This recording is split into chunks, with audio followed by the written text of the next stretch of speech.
No, I don't like that. Grand Moff Tarkin. Grandma Tarkin. Yeah, I heard of her. Grand Moff Tarkin. Alrighty, are we live? We're recording. We're live, but that doesn't mean you're done with your light show yet. What do you mean I'm not done with my light show? I'm not done with my light show.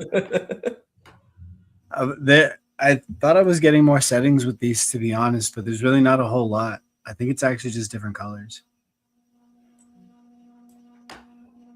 Many men often travel the road and taste the bitterness that is their destination. There's a lot of colors. It's LED. It's an LED road. Can't hate it too much. All right. Let's get started. I've got maybe a couple hours today. Little too red. No, that's good. Okay. It's been some time since we streamed last. And the biggest thing to discuss football wise is, of course, the NFL schedule is now out. I took some notes. So I was hoping we could actually, there's a couple angles to discuss on that. For what we're going to be doing best ball wise, discussing it through week 17 is what's going to be important, because the formats where there's a playoff involved, you're going to want week 17 to be an elite. You're going to want to pick spots that have an elite game environment in week 17 where possible, because that's the last week of the season with all the money at the top. So in a 1 week season, we're going to want to identify the good spots for week 17 ahead of time. And there's a couple ways we can get at that. One, we can just look at what the weather's likely to be at that time of year, depending on the game, since we now know who's home and away. And then two is based off how we think the teams are going to be and who's going to be playing quarterback for them by that time, for example, we can see what the best game environments are going to be.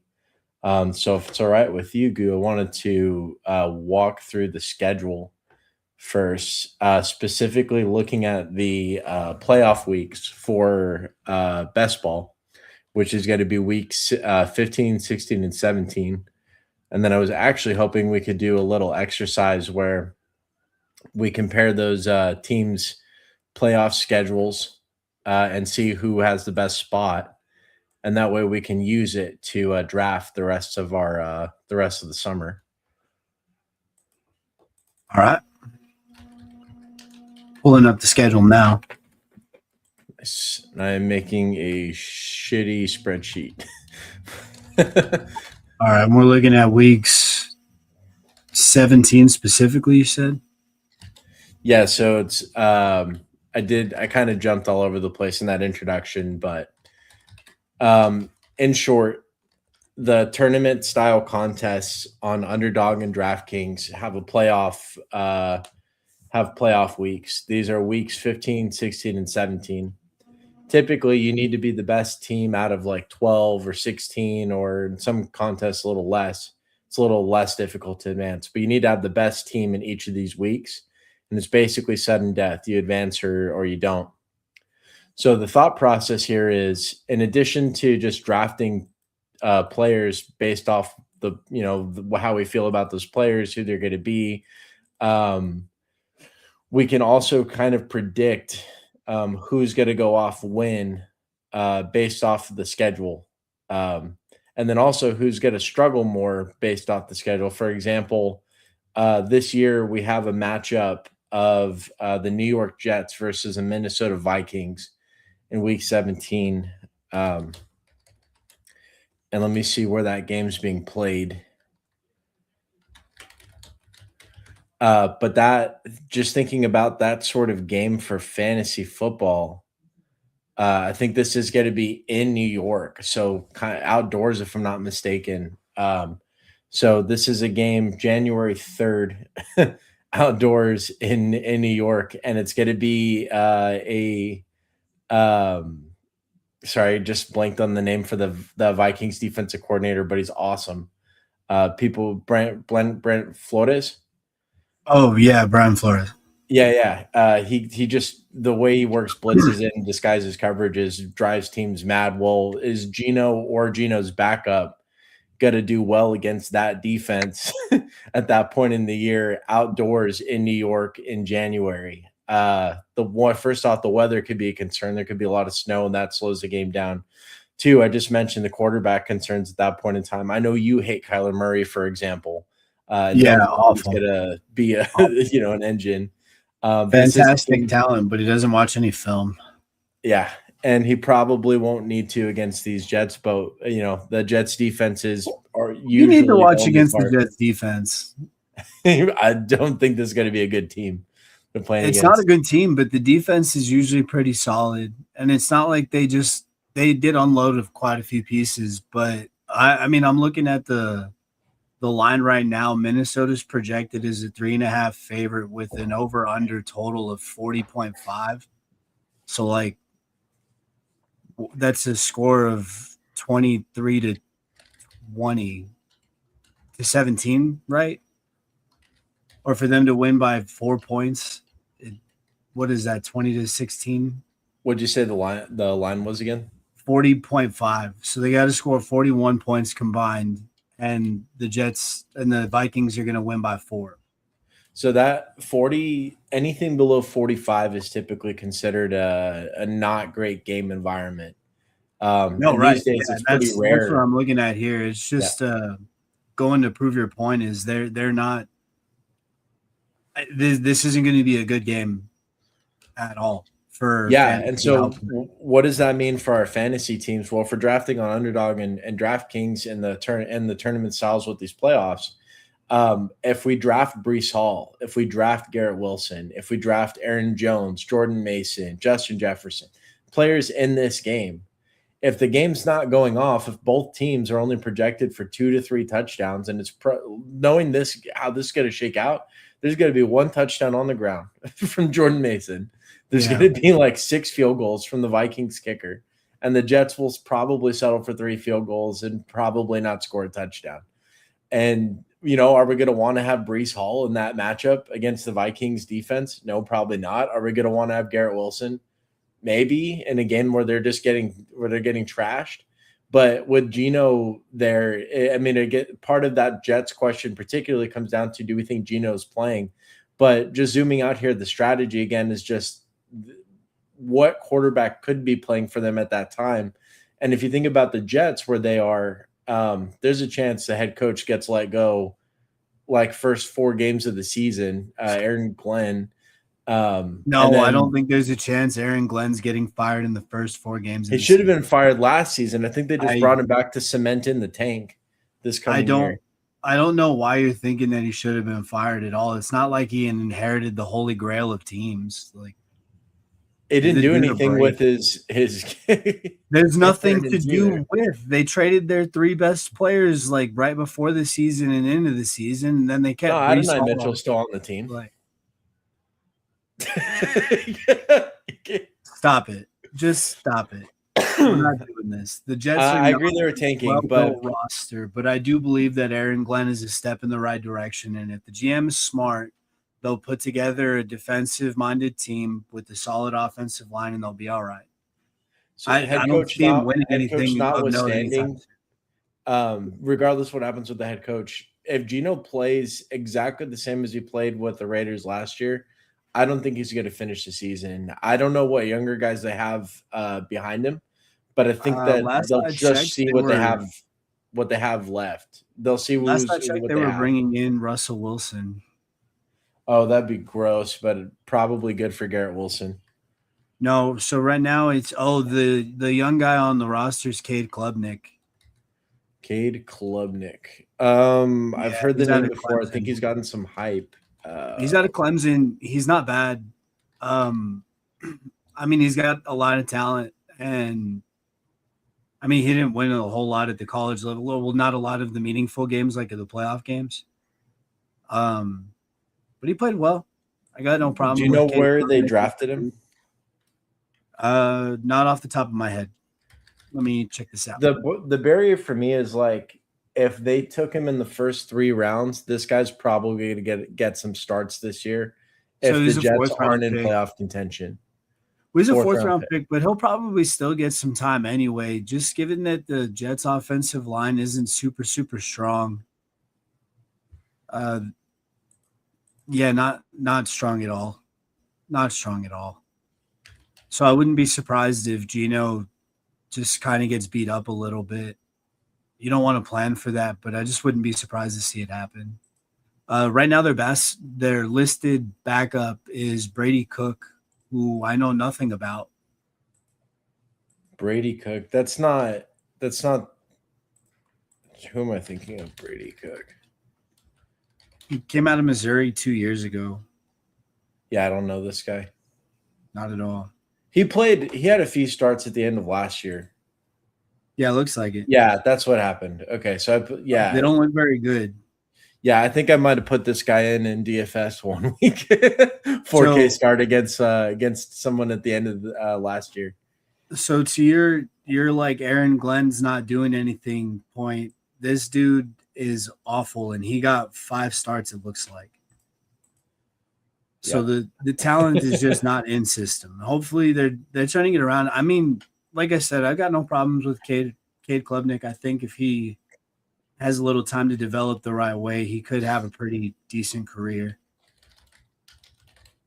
I mean, he had a really good college career, man. You can't take anything away from him there. So yeah, let's take this one step further and I don't know. kind of just look at these teams' last 3. Go ahead. So I see where you're going with that strategy, but that's the whole point of the depth in the best ball format. We're just looking for people who could put out the best. You don't want to shy away from a roster specifically because they have a weak back end projections. You want to get a well-rounded roster, some of which have good potential down the stretch, and some of which are going to give you good pop at the beginning of the season as well. Yeah, I'm fully understanding too that we're in the business of reading the chicken bones here, right? Like nobody knows what the hell's going to happen. The premium example of this week 17, avoid a certain game, so avoid the players strategy going completely wrong, was 2 years ago when the Jets played the Cleveland Browns. And that game ended up being like 38-45 or something. And then Njoku had like 200 yards or something. And then Brees Hall on the other side went off for like 4 touchdowns. And this is against like the Browns defense. You wouldn't think Not projected at all. Here.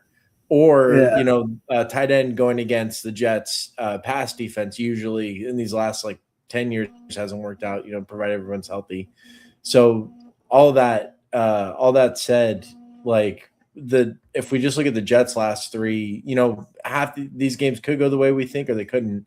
Like Jets Cardinals, sign me up for that. I think that's good. I think the Cardinals are going to be terrible this year. The bad defense. I think Brees week 15 against these Cardinals is going to be awesome. We'd have to look at that Vegas line, and I'm putting together a spreadsheet here to sort of keep track of this so we can reuse this as we're drafting. But yeah, in Arizona, week 15, in a dome, yeah, like sign me up. But then the next week against the Patriots, who for some stretches had the best rush defense, like that's a no-fly zone for Brees. You got to take everything with the Patriots last year with a grain of salt, man. They had the easiest schedule by far, and like by far. The next closest, they were in the 300s as far as strength of schedule goes. The next closest opponent was the Broncos at 422, and then the Cowboys at like 445 or something like that. So the Patriots, they played dog water competition. So I'm not going to say they went out and did all this really good stuff or that they were good. And their schedule is going to get harder because the AFC did get better both at the top. And I think the East got better as well. We'll see whether or not I'm right about that. But they definitely made a lot of moves out in the East to do some good stuff. At the very least, they won't be rollovers anymore. Yeah. That being said, looking at these Week 15 matchups, I like this Saturday matchup with Chicago and Buffalo. I think The over under is 51.5. I think that's going to be smashed. They'll probably score a combined 60 points, maybe even into the 70s. Yeah, Chicago. Both of these offenses are teams. Chicago Bills. I think it auto corrected to Chicago Bulls. That's great. I love it. Week Hey, they're 15. not bad on offense. They're not good at anything else, but they're not bad on offense. Who, the Chicago Bulls? Yeah. Yeah. Yeah. Where is this game being played? Does it say? In It's in Chicago? Buffalo. It's in In Buffalo, and Buffalo. it's in Okay. January. Either Or way is not great, my bad. right? It's in December, so Yeah. it's going to be cold for sure. I'm not going to go so far as to try to predict snow or anything like that, Yeah. but it is going to be cold. It's a night game, which is why I think there's going to be a lot of points scored. It's Tony Romo. He's going to be calling it. You know dang well that they're going to have a lot of exciting stuff for Romo to be calling. It's a game that looks pretty good on paper, but I see the Bears defense probably staying middle of the pack. I think obviously Josh Allen and Caleb can both push a game really far, but for best ball, yeah, that's the kind of thing that let's just look at one of these teams last. So Well, just this now using the schedule analysis, right? Like the Bills week 15, that's a great offensive environment. Could definitely be what we need to get past. But if we look, this is pretty good for the Bears overall, man. So like the Packers, yeah. It seems like what we want to do is take into account full strength of schedule, like the full projected strength of schedule, because that's obviously all we have at this point in time. And then we want to isolate those last 3 weeks specifically and see who's got easy matchups in those 3 weeks. And, X plus Y will equal Z. And those will be the guys we want to target, or at least the teams that we want to get a large share of. So if we're looking for instance, we just need to think of divisions that are going to be kind of bad but have one really good team in them. So Bears at Bills.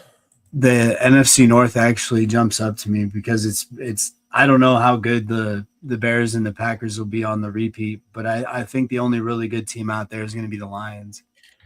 Is that I hope this Lions game is in Detroit. I really hope it's in Detroit. Shit. Are you looking at week 15 or week 17? Because that Bears Lions, could you imagine week 17 on that? Yeah, just so that was up, man. That was going to be another matchup I wanted to highlight at the end of the season. It's in Chicago. Yeah, maybe what we do too is start color coding this as well, like the matchups we like. The projected over-under is still 49.5, so it's not something we want to shy away from as far as offensive output. So we really like this one. Other matchups I like that week are New York and Dallas. I'm a little hesitant to be picking against Dallas's defense because I do believe in the changes that were made, but who knows if they put it together in time for this season to look good.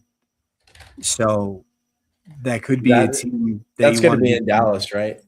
It's in Dallas too. So there's a good chance that Dallas does not win this game. But it is against the Giants, so there's a good chance that Dallas does win this game. I think we'll win that game. We'll see what happens. The Giants made a lot of really good moves this offseason. If they got healthy, check out the Cowboys end of year. They're not going to be an easy out. The Giants end of year have two defenses. They might depends which lines show up and if they're healthy. Last year they had all those injuries that kind of gutted their secondary. Yeah, that's where I'm at with the Giants. Is if they come back healthy, I think we could be looking at a very different team than what we saw last year. Cleveland and New York. I don't hate the New Orleans-Atlanta matchup, actually. I think that'll have a lot of New Orleans Atlanta is going to be pretty awesome. I think all the ETN shares I've had so far. Like, thank you. I actually highlighted him as a player I liked for season long, specifically because he had a pretty nice. The AFC or the NFC South rather is not going to be super great on defense. They're definitely going to be able to have their way offensively as far as I mean, these are all really well put together offenses in New Orleans, Atlanta, Tampa Bay for sure. We're on to the Saints now, right? I don't know what we're going to see out of Carolina offensively. I like them a lot. They made it. I mean, Bryce looks a lot better down the back stretch of last year. I think he'll take a step forward. I He don't like tends him to in do week that at the 15. end of the season when defenses kind of back off, teams are playing for a little less. And I don't like Canales, him in week it always seems like Bryce needs a warm up. right, Period. but they got Seattle that week. Saints, Bucks, Saints, Saints, Seattle's going to be Falcons. looking to Dude. repeat, and they brought back the core and they got better too. So I don't think Carolina is going to have very much success week 15. I do think Seattle will have a lot of success week 15 though. So if we want to look at some Seahawks players, that's probably a good thing. I've been searching in the wrong window this whole time. I'm still sharing my Jets schedule. I've been pulling up all these other spots that we've been talking about. Nice. As we've gone. Yeah, great. Way to go, Grandpa. This I'm tired of digging, Grandpa. I forgot to record the first 3 streams, and I'm calling you Grandpa. That's fine. Oh, Saints at Bucks, Cardinals at Saints, and then I like this Philly San Francisco matchup. The line's only 45. Oh, you like that game? I was thinking about that game a lot. I don't really like that game. I like that game a lot. I can see that being like 13-17. I could also see it being 35-32. I'm out. I'm out on it, man. Eagles are going to win 30-27. Well, the way I look at that is like, do I want to play Christian McCaffrey in that game? By the end of the season, assuming he stays healthy. You do. You want to have him. The thing is, if he's on my roster, you're going to play him, right? But like, exactly for best but ball. I mean, if it's best ball, you don't really have to worry about it. It's kind of just set him and forget him. Yes, exactly. But on the season as a whole, knowing that $3 million or $2 million or $1 million even in the same tournament. Well, I'm not betting that McCaffrey stays healthy for 2 17-game seasons in a row after he's turned 30. It's not. I don't think that's going to happen. Wait, he is 30, right? I didn't just make that up. I think he's 30 years old now. We're not a little older. We're going to check because I believe in spreading the correct information. Oh, he's about to turn 30 in June. Hey, what do you know? He's a young guy. Eagles played the Niners. Is that in Philadelphia? No, it's in San Francisco. Awesome. So I like it even more. Yeah. Awesome. All right. Who else? It's week 1. I was like, damn, the San Francisco LA matchup, but that's week 1. Eagles 2026. Darn ESPN not bringing up what I want.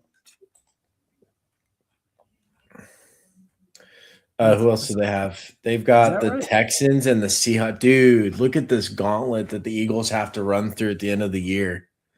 They got like, if you have Jalen Hurts and you gotta play him against the Seahawks, then the Texans, then the Niners. I definitely like Jalen Hurts season long to have a lot of success. His numbers at the end of the year are always pretty intriguing, specifically because he gets the rushing touchdowns. From a purely schedule perspective, this is easily one of the worst things you could see for your quarterback. Having to go through the Seahawks defense, then the Texans, and then the Niners. This is not what I would want for my San Francisco, offense. Everybody's going to be hurt, so we won't have to worry about that one. Possibly. But yeah, I'm not loving those first 2 matchups at all. No, so if you get pretty much every 49ers game I've seen, the lines, the over-under is pretty high, so they don't really believe in their defense to do very well. The thing is, Shanahan's defense is usually pretty good. They were just hurt like all over the place last year. They had Christian McCaffrey's knees required so many blood sacrifices. It took over like 3/4 of his defense and several pieces of the offense, including Kittle's Achilles tendon. And Brock Purdy at some point in time. And Brock Purdy for some stretch of that sacrificed the quarterback, but they were okay because they had savior Sam Darnold off the bench. And now Hey we're man, now we're gonna ask like, okay, I'm so the looking at night, these week 16 matchups and I'm salivating a little bit because we got Buffalo, Denver, we that's got Jacksonville, Dallas, we got San Francisco, Kansas City, we got Vegas and Tennessee. And I'm not sure about that one. I think Tennessee's going to score a lot of points. I don't know really what Vegas's offense is going to look like at that point, if Mendoza's taken over yet easy. or not. Mendoza starting by then, easy. What if Kirko Chains comes out and just balls, has like three to four 400-yard games in a row to start the season? I think that They the still way turn that it over. Brady and other people associate the Raiders have expressed it so far, I think they're going to be fine to let Kirk Cousins. I could see a world if they get off to a really hot start or playoff contenders leading their Just let division him or whatever run. with Kirk Cousins. I could just see them letting him run the year because right now they just want Mendoza to learn, as far as I know. I think Mendoza has a skill set and the body and the frame to just plug and play. I think you could drop him in an NFL offense and he wouldn't do any worse than Cam Ward did last year, for example, with similar to worse weapons. You think his Uh, floor is already Cam Ward? yeah, I think so. I think Mendoza, I think he's a really smart player. I think he doesn't make mistakes. I think he reads things well. I think he's the kind of quarterback that if you put him in a system where he could learn, I think he's a career starter. I think he's got to be playing football for 15 years. Okay. I really like him. I think he's huge, and he makes the right decisions. He makes really hard to make throws. His weaknesses, from what I've heard, and again, I'm not like a I only have the eye test that I watch these guys with. I'm not like advanced analytics kind of whatever. I don't have all that shit under my belt. Yeah. But what I do see with him is he's going to go into a really good spot with one of the best offensive minds, with Clint Kubiak in the league. He's got Brock Bowers there, which is a major advantage for any team to have. His receiving core is kind of weak. The running back is elite, and they're putting in an offensive line this year, whereas Geno didn't have any. And I think this Raiders offensive line, they turned it in from one of the worst situations into a strength. I would need to look up the exact players. But I think they're bringing back like multiple year starters there. And they brought in a lot of outside help too to replace what was broken last year. Why Geno had such a bad year. I think Geno, he only halfway sucked last year. He made plays that could have kept them in games longer, but the offensive line just kept getting destroyed from the onset. So all that being said, a situation that wasn't as bad as they played last year, a team that overall wasn't as bad as what they played as, and then this young guy stepping into some time. Yeah, I think you could just roll out. I think you could roll out Mendoza tomorrow. But I think what Brady wants to do, and these coaches, they really want to let him learn and see things and diagnose. And yeah, he's probably making starts by the end of the season. I'm drafting that way. I think anywhere of like 8 games makes sense. Wherever their bye week is, we can probably find that out. Yeah. LV. Okay. I like all of what you said. I don't agree with any of it, but it was good. No, I'm You kidding. listen to me, pal. It was all Uh, wrong. It was all completely wrong. But yeah, all right, you said it well. there's a No, lot to like. I agree. Mendoza's good. I don't know. The same way I don't hate anything about Cade Klubnik. I don't hate anything about Mendoza, but I don't think it's a good situation in Vegas So they have their bye at week all. late in the year. It's like week 11 or week 10. It looks like. I could definitely see just a changeover. Now, what are they throwing him into? They got the Chargers. That's going to be a top 5 defense this year, probably. Got the Broncos. If they did what they did last year, probably another top 5 defense. Well, Titans, cake. Cardinals, cake. And then it'll the probably Chiefs. be a softer matchup in the middle of the season, really. You think so? I Because can't they imagine go them through a waiting it gauntlet out right until here. week Dude, check 11. this stretch out for the poor Raiders. They go from the Chiefs to the Patriots to the Bills to the Rams. I'm looking at that right now. Yeah. That sucks. Correct. So okay, so yeah, that's the other way to look at quarterback situations. You can usually just Jeez, their evaluate schedule the is not strength of schedule in nice. the first half because that'll tell you how well the team's going to be doing. Like this Dolphins game, they could like Why do these Kirk guys have such a Cousins. hard schedule? I don't know. They have to go through it though. This is There's an some soft absurd schedule for a Seahawks here. team that was not good last year.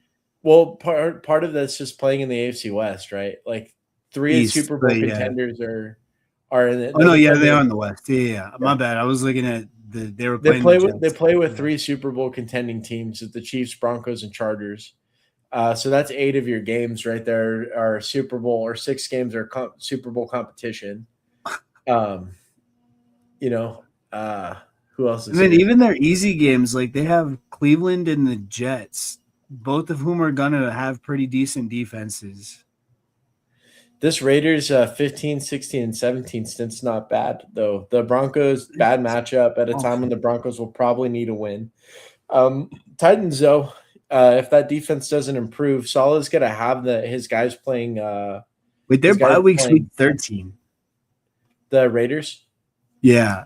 Yeah, it's late in the season, so you could totally see Mendoza take over the last like 4 games of the season, right? Like I Chargers, wouldn't be Broncos, drafting Titans, for that Raiders. specifically. Damn, Dallas has a week 14 bye week, dude. We're gonna be hurt. There's a format of best ball called the Eliminator Goo, where the later the bye week is, the more of an advantage it is. I'll explain that contest later when we draft a team, but it's better that I'm all over Cowboys. Once I saw week 14 bye week, they're already good picks just as players. Now Yeah. they have like the bet. Oh Jesus, I'm gonna be like Well, 40% that means Dak. their 15, 16, 17 for fantasy output will probably be pretty top tier. The Cowboys have a sweet end of season schedule this year. This Rams It, matchup is going to be a bloodbath in week yes, 15, man. yes. It's going to be a lot of Seahawks points. not great, but then to go to the Rams and have this is probably going to be like a 50, at least a 51 point over under. The NFL these days, this will be like 52 and a half, 53. Then the Jaguars, same thing, except worse defenses involved, right? So We this usually is choke also going to be against teams like Jacksonville, though. Like, we're usually bad against teams like that. I think we score 25 in this game against the Rams. I think we score 30 in this game against the Jags, and I think we score another 30 in this game against the Giants on Dak's MVP run. Because taking a look at our schedule, this is weak. This is super weak, man. Like Giants, Commanders, Ravens, Texans, a great defense. The, I Bucks. mean, the Giants, we don't know anything about the Giants right now. It's a lot of improvements in the Commanders. They were supposed to be good last year. They're I don't know if Jaden Daniels is just bad or if there was just a lot of injuries on the roster around It's him. he got hurt last year, so the team kind of just limped and died off. But Right. the defense folding the way it did, even before they weren't not competitive, even before the Daniels injury, that's what was worrying because Dan Quinn's sitting there at the top. Like that's a team that should be defensive first, and they just haven't been living up to snuff.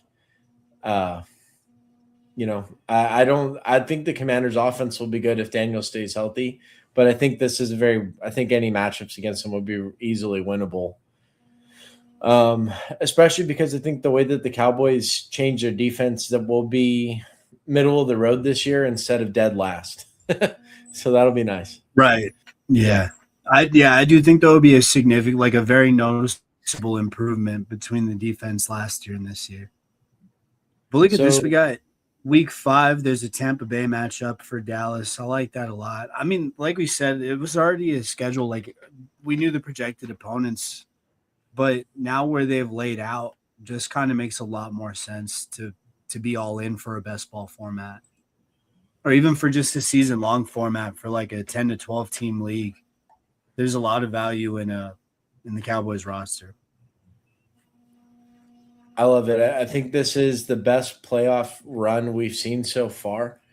The Rams, Jags, and Giants. I'm very interested in Cowboys players for tournament style contests in the playoff rounds.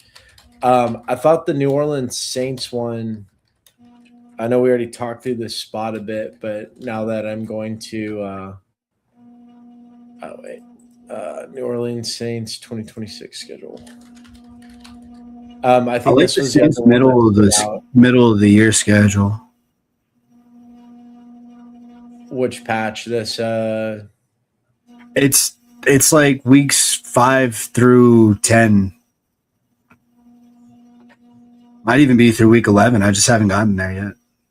they can win more than half of these. I think It that, is through like week you were 11. saying, the Giants it's a question mark on defense. But if Well, it's not even the just Giants about are winning. pretty It's good, more just about the offensive output that they can give. yeah, then and the Saints playoff schedule to me is is as good as it gets. It's amongst the best. I mean, these last two matchups, the Cardinals and the Falcons, the Saints have every right to put They're up 25 tasty. to 30, Super, super right? tasty. The problem is I don't know what to think about the quarterback situation. I'm not a super big believer in Shaw, but I guess we'll see. He's a second year guy, so it's like I'm not too quick to pull the trigger on these guys, but He runs really well. He the thing is he came into the league as a rookie at 26 years old or something like that. And then I don't even think I'm exaggerating there.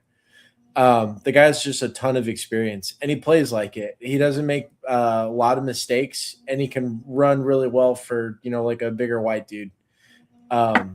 He's pretty awesome for what he is, like a very not an elite prospect, not quarterback of Ohio State for 4 years, just a journeyman kind of already in college, and then just a solid bread and butter starter for you in the NFL. Playing twice against NFC South defenses in the last 3 weeks, and then having the other defense be the Cardinals. oh. Though that is sick, man. I think the Saints are going to be very strong at the So end of the I year. would stay away from the Saints quarterback in fantasy entirely Why? because they legit split time last year with Rattler and Shaw. Like I don't know if it was injuries or what, but It there's was Radler was just the incumbent, and it took like half the year for Schultz to show up. I so was paying Shaw closer attention to Shaw that took situation. over. Okay, Yeah, he gotcha. took over for him, and they didn't really put anything in place behind him either. Uh, These numbers I'm aren't super bad either. He's got 144, 272, 308, 333, 259. I'm not a lot of touchdowns in that span. Only 5 over 6 game span, but not a lot of interceptions either. He's only got 2 over that span. they didn't go out and get any veterans either at quarterback. No, no, Nothing. They no. they It's kept Shaw and Radler. Rattler. That's the depth chart there. Yeah, a So guy they already beat out, and then Zach Wilson, which is a name that we can all just hopefully forget. watch out for Zach Wilson, buddy. Zach Wilson. He's People he can was really talk fun to that start talk, in but he's DFS on the comeback sometimes. That's trail, about bro. He's it. out to prove a lot of people wrong. I think just in the spirit of thinking about the Cardinals' end of year schedule, for example, if we think that their defense is going to be bad, if they play good offenses in that run, we've already seen a couple of matchups we like. Then it couldn't hurt to take Jeremiah Love or some of these other Cardinals players that we think can go off too. And looking at their playoff schedule, I love it. We have the Jets, the Saints, and the Raiders. Two of these games will be in a dome guaranteed, 16 and 17. And the Jets game is in Arizona. So all dome games at the end of this year with one of the league's sure to be one of the league's worst defenses in the Cardinals. I think plays from all three of these games are going to be really strong. Like Brees Hall against the Cardinals or Jeremiah Love against the Jets, vice versa. The only downside with these Cardinals is it'll probably be Carson Beck, in my opinion, at the end of this year. I think his Probably, over yeah. under is at like 4.5 games now. Yeah, it So that jumped a could game. kind of kill the offenses. But Genty against the Cardinals, that's going to be amazing at the end of this year in Week 17. ETN against or HN, however we're saying Travis ETN now. That's going to be amazing as well. And yeah, you could totally see Brees going off week 15. So I like all three of these Cardinals matchups at the end of the season. Agreed. Um, do you want to keep going on this sort of end of the discussion, or what I wanted to do was get us starting to think about how the schedule is going to influence who we pick, so that way we have this knowledge handy for the drafts, but we can, of course, just draft. Um, I guess the easiest way for us to be would be to, like I said, so we want to isolate the last 3 weeks of the season and find matchups that we like specifically, and then Yeah, see what overlap there is with easy strength of schedules. yeah, Um, so I guess the easiest way to do that would be to look up projected strength of schedules. yes. And there's a few places to find that information. Some prepackaged sites like bigger fantasy football sites like fantasy footballers have a strength of schedule for free. Let's just see what comes up in Google.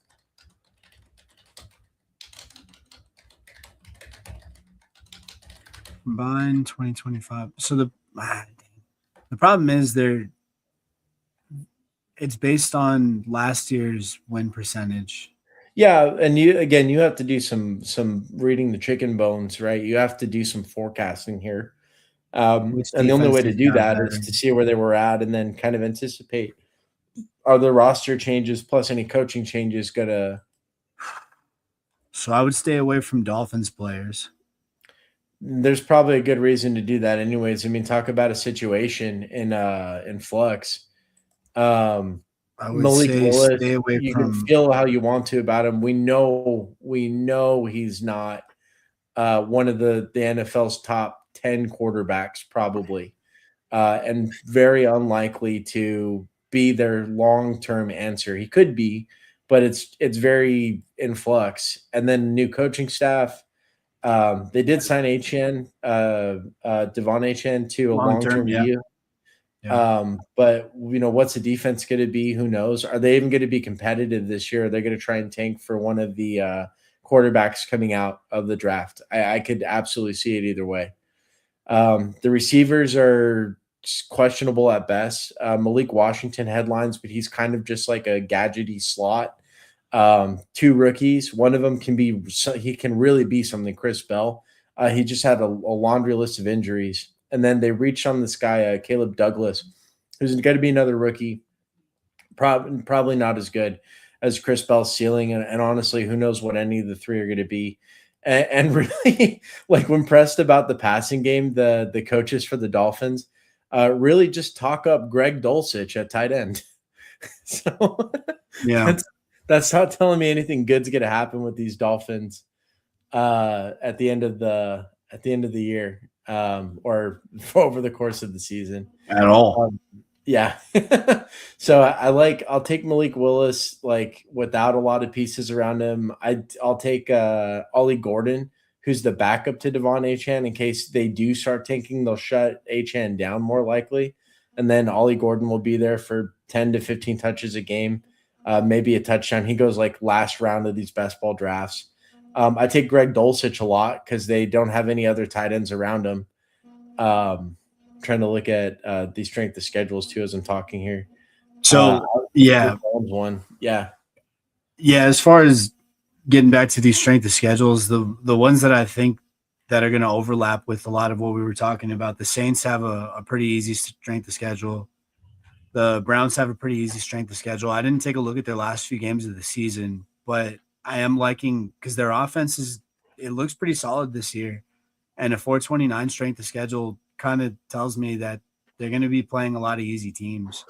There's a good chance that a few of their players blow up as a result of it. Cincinnati, the exact same case. I think their offense is going to be phenomenal, and playing against easy matchups is going to lend to them being top fantasy performers this year, both season long and towards the end of the year. Falcons, Colts, Lions, all the same thing. I think it's a top end offense is playing easy teams, so we should see a lot of production there. this is pretty Um, sweet. On my screen's Sharp Football Analysis, which is a one of the leading football research sites you can have. Great betting content, great research overall. But this tool is super useful too completely free. I'm not even logged in with the premium stuff. But we can this is exactly what I was looking for. We can filter down to the weeks left, and then see, the strength of opponent here. Uh, like Falcons looks like they have a pretty good one. I wonder if I can zoom out from a specific team, like I did it, like I was presented with straight away. Oh, to compare several teams. Yeah, that's I the don't one know. thing that's missing. It's all a CSV at the end of the day. I think somebody could build this pretty easy. It probably already exists somewhere, but yeah, just clicking through some of these. Let's see what else. So the 49ers, look at this gauntlet for the Niners, dude. They gotta go to the Chargers. They gotta play against the Chiefs and the Eagles, all back to back. Lucky they get a toss up at the end there with the Cardinals in week 18, but who the hell plays week 18 fantasy anyways? Yeah, I already don't like 49ers players for fantasy because of the injury volatility there. Yeah, it seems like somebody's gonna get hurt, or more people are gonna get hurt than not. Agreed. Steelers here, I this to me is like a false trail. It is a false trail. The boy will be moved on the week before his birthday. I Um, actually just listened to that book today. but here, like, so the Panthers for part of the last season had the league's best rush defense. The Titans under Robert Saleh, even if they have middle of the road talent, that defense is going to be coming hard against whoever they're playing. Gross. They're not going to go to phrasing. They're gonna be coming at you. And then of course the Ravens are the Ravens. So this is going to be I think this would be sneaky bad offensive performances for the Steelers, even though the matchup here looks good on paper at the end of the year.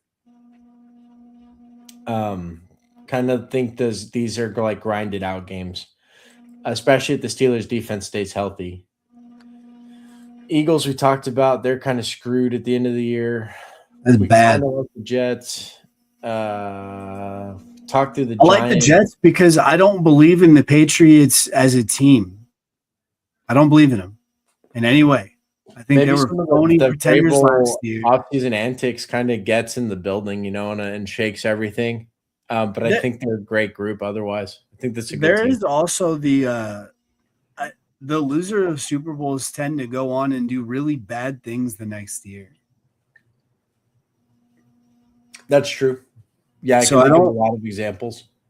I don't think there's a break in the trend this year, as the Patriots last year had the easiest strength of schedule by far, and this year are projected to have, what was it, a top 3 strength of schedule? Well, I think I can see a case for regression here, and there certainly Top is 6. going to be some But yeah, regression. But that doesn't also mean that the Patriots product is bad. I They think the have one of Patriots the. product is going to be bad. I think they're going to have a top 5 rush defense again, especially if Milton Williams is sitting right there in the middle. And I think he's coming back. They have a great secondary. They're going to be able to play with most offenses and do a pretty good job at containing them. Offensively, they're going to add AJ Brown more likely than not June 1st, and then that's going to push Butte to like deeper probably involvement on the outside of routes, getting rid of Diggs. But their middle of the field options are pretty strong again. We've got Hunter Henry. I think Demario Douglas may be back. I'm not saying he's strong, but he's at least good enough in the slot. Solid, yeah. And then they picked up this rookie tight end, Eric. I can't remember his name, but I think he's going to be he's a great blocking tight end. So the run game could get better. And then at the same time, this guy is very good at it's kind of like a Dawson Knox, except he's probably a little better in the pass game. And as a rookie, I think, they're going to roll out a lot of 12 personnel and just be able to come at teams. I think May's only going to take a step forward. That's what I wanted to say about those teams that get to the Super Bowl and lose.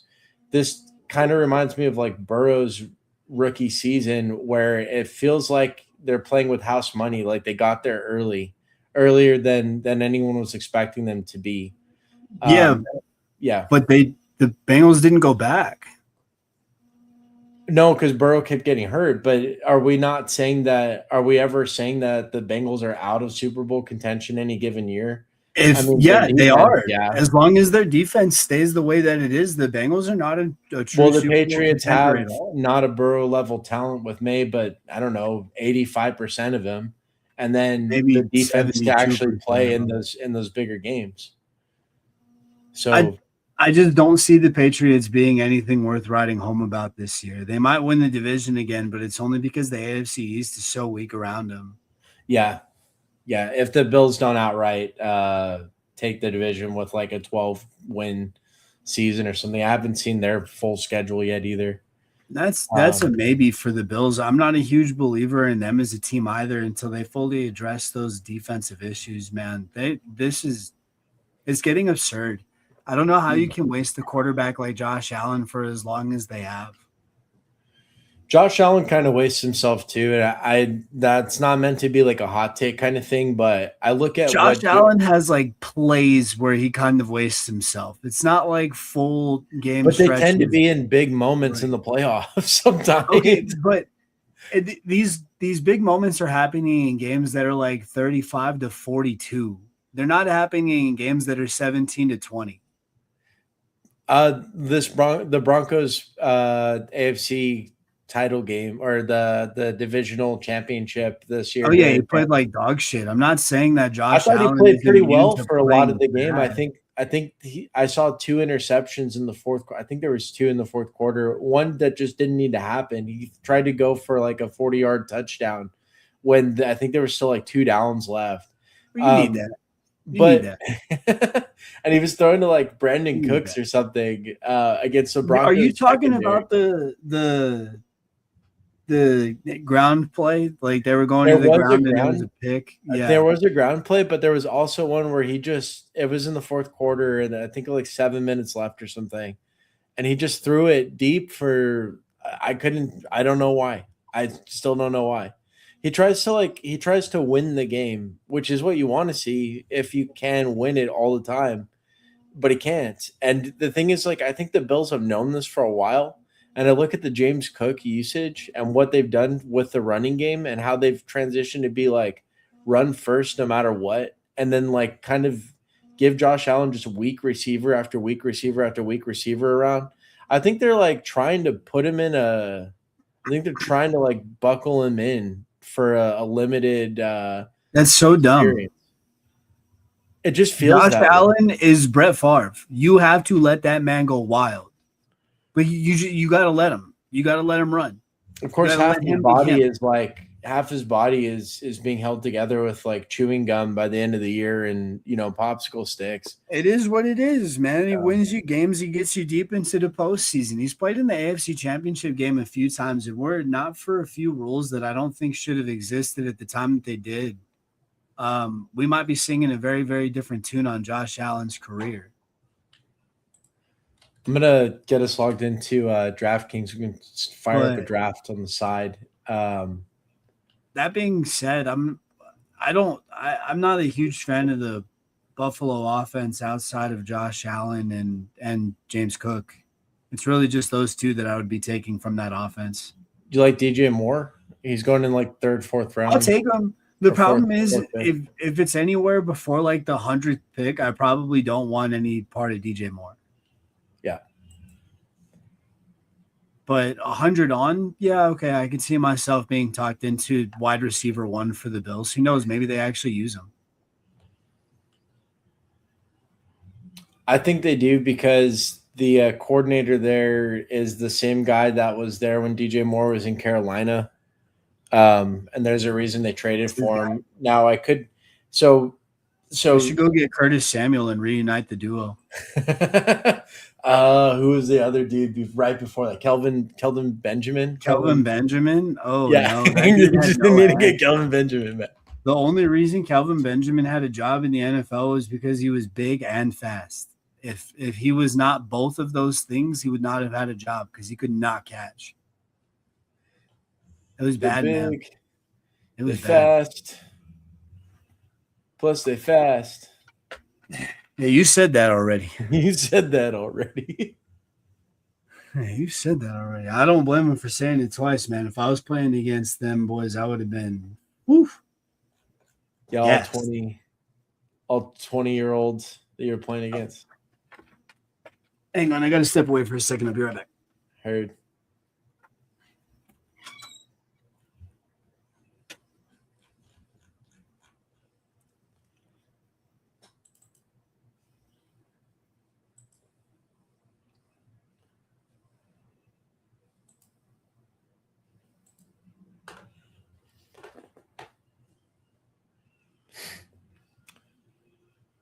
Nothing like some dead air to really air out the dead.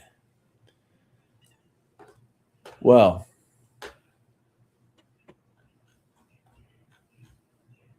well, look who's returned. Me, I'm back. Now you're back from outer space. I'm back. Back in the New York groove. I'm back. Back in the Back New in the York New York. groove. I don't know the rest of the words to this song. I'm back and I'm better than ever. I'm back and I'm better than ever. I'm back and this time I gotta say wow. No, I gotta say wow, boy. Cause this time I'm a cowboy. Guess who's back, back, back, back again? And she's back, back, back. Tell a friend. Nah, nah, nah.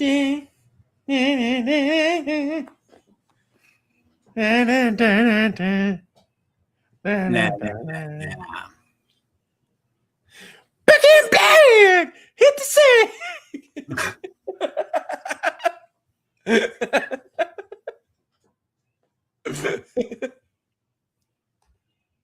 I don't have a. I can't top that. That's it. Yeah, that's right. It's not like you could have sang, "The boys are back in town." But nobody's in town. It's just me. Guess who's back in town again? Me. Down at Dino's.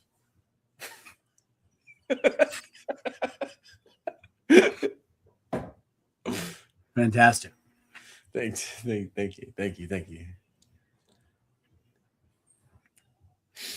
I like it like that. Okay. We're signed up for a draft, but who knows how long it'll take to fill. Okay, so this is going to be the DraftKings Best Ball Millionaire, $3 million to first, $2 million to second, and $1 million to third place. I'm gonna win I've been all taking a three lot of of my those. bullets. What was that? Yeah. So there's some like debate amongst the better players. Like if you got third place, but it's for $1 million, would you put third place in like your bio? Like would you say, yeah, I got third place? I But put $1 million winner is what I put. yeah, that's what I would do too. Sounds like it's first, but everybody knows it's not. Nobody knows it's not. I just won $1 million. These biscuits, hey.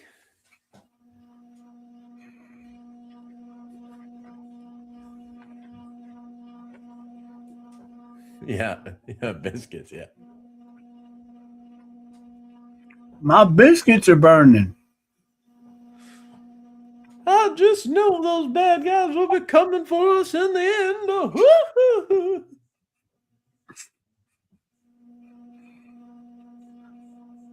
As long as I got old blue. Don't worry, Dan. As long as I got old blue. All right, filling at 8 of 12.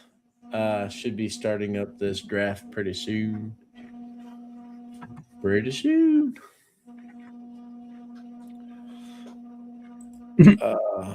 Man, I like the strength of schedule tool.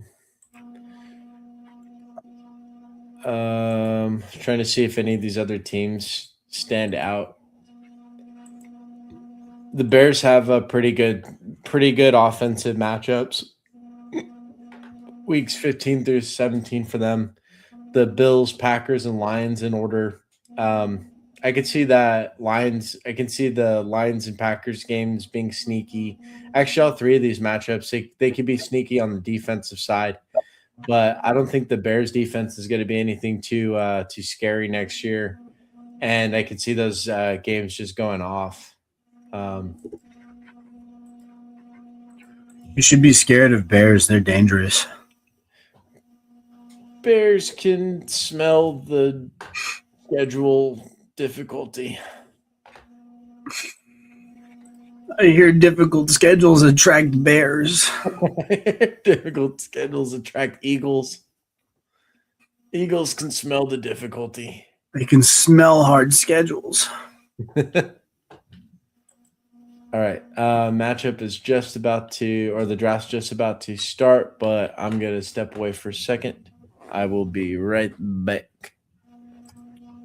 Wait, you should share that draft screen. I will share the draft screen or do it at another time. It's very confusing. I don't know if you were going to share that draft screen. Screen. All right, we got it. There's the draft screen. Running. Be right back. Be right back. We're going to remove him, chat. Remove him. Ha! Now it's my stream. Oh, no, I can't draft without him. What a shame this is. We'll have to add him back. Wait till he gets back. So just kind of to recap a lot of what we were saying there, I think the strategy that we came down with right now for drafting so early in the offseason is essentially you want to be looking at a total strength of schedule, and then you specifically want to isolate the last 3 weeks of the fantasy season, whatever the playoffs are. And this is the same for season long 10 teams basic fantasy and for DFS, best ball league, stuff like that. You want to take the playoff weeks and check that strength of schedule, compare those two, and whatever teams overlap is the teams that you're going to want to have the highest share of. I don't have the end of season in front of me right now, but what I was looking at earlier, oh, he's back. Baby. There's a baby on the screen. Found a baby. Troy found a baby, everybody. I don't know if that's a good thing, but yeah, we're at pick 11. So we should be able to. Let's get Jahmyr Gibbs. Yeah, pick 11. Yeah, hopefully it falls. Let's get Bijan. Oh, they won't be available. Let's get Amon-Ra. Let's see. Backup plan in case we don't get Bijan or Gibbs. We'll probably go. No, they'll be there. We're good. They'll be there. We'll probably just handcuff them with Isaiah Pacheco. We should draft Isaiah Pacheco now. Yeah, that's what I'm saying. To make sure we don't miss out on him later. Well, because we didn't get Gibbs, then we're kind of assuming he fails anyways. So we might as well just take his backup now. Good strategy. Take him. Cue him up. All right. Seriously though, with pick 11, I've been noticing this trend where your first two picks, you're gonna have to go same position, just based on how the fields are falling. Hey, let me put this baby up. If it's good luck that we get somebody like Jonathan Taylor or Christian McCaffrey to fall to us, then good for us. We can draft them with a running back and a receiver, or rather, with a receiver. But more than likely, we're going to be stuck with receiver here at this round, trying to get the most bang for our buck. So I'm not the biggest believer in guys like GNT or Jefferson or a chain for that matter. I'm just not a big fan of their offensive schemes. I don't believe in the people around them to do what they need to be doing. In this range, though, my preferable would be along the lines of James Cook and CeeDee Lamb Hopefully, we'll be able to get one. If we can get both, that'd be great. But more than likely, Surprise. check this out. This is what I mean. It looks like all the receivers in this range are being eaten up right now. So it's working out to where we're going to have to go running back, just to get value for the position. So have you I don't I missed a lot of what you're saying there, but have you thought about that in general, the receivers like a CD, um, or any of the guys who go before him are just going to put up so much more points than any of the receivers that go after. Whereas with the running backs, like I don't know, you could see Montgomery being like 90% of Cook most weeks. By the way, do you want to go Pick Lamb CD, or pick CD, pick CD. okay, we got him queued. Um, And but then I we'll just hope think that with the one of these ceiling, running backs is available at the next one. oh yeah, we have our Oh, they pick will of be. running backs One here. of them will be. I We're gonna don't get Cook, want we're gonna get Barkley or Saquon Walker. or a Shane, but if somehow James Cook is there, I would love James Cook. You know, I feel the same way. I often just skip past H. I still have some exposure to HN just in case. Same thing with Barkley, but my preference here is pretty much Cook or Walker. Kenny, yeah, And I've Kenny and Cook. also started reaching on Derrick Henry here because he plays against the Bengals week 17. So And yeah, I don't think it's ever a reach to go on Derrick Henry. He's gonna have a few 3 touchdown weeks. You just don't know when they're gonna be. And in a they best often ball come at the lineup, last that's half a of the guy you season. want. What? Do you want to go Walker here? Yeah, that'd be great. Yeah. I think he's the outside of Barkley, but I know you said you don't like Barkley, so I mean, I bet really like. Eagles. I would love Barkley. You know what I mean? But Yeah, I'm he's scared. risky this year for it feels like it. And then that playoff best ball schedule is not nice for No, him. not like Kansas City's overall schedule anyway. Like you're right. The AFC West is really strong as far as though they're all contenders in their conference. Yeah. But I do firmly believe in the Chiefs' offense to bounce back last year from what it was, and I think that Walker specifically will be a huge part of that. Yeah, the other thing about the Chiefs backfield is that they don't have anybody they can spell them with. They have Amari Dimercado, who's like a third down back. They Wasn't Kareem drafted Hunt still in system, or is he a free agent right now? no, they're letting him go. They let him go. Yeah, so he's not going to be anything for him.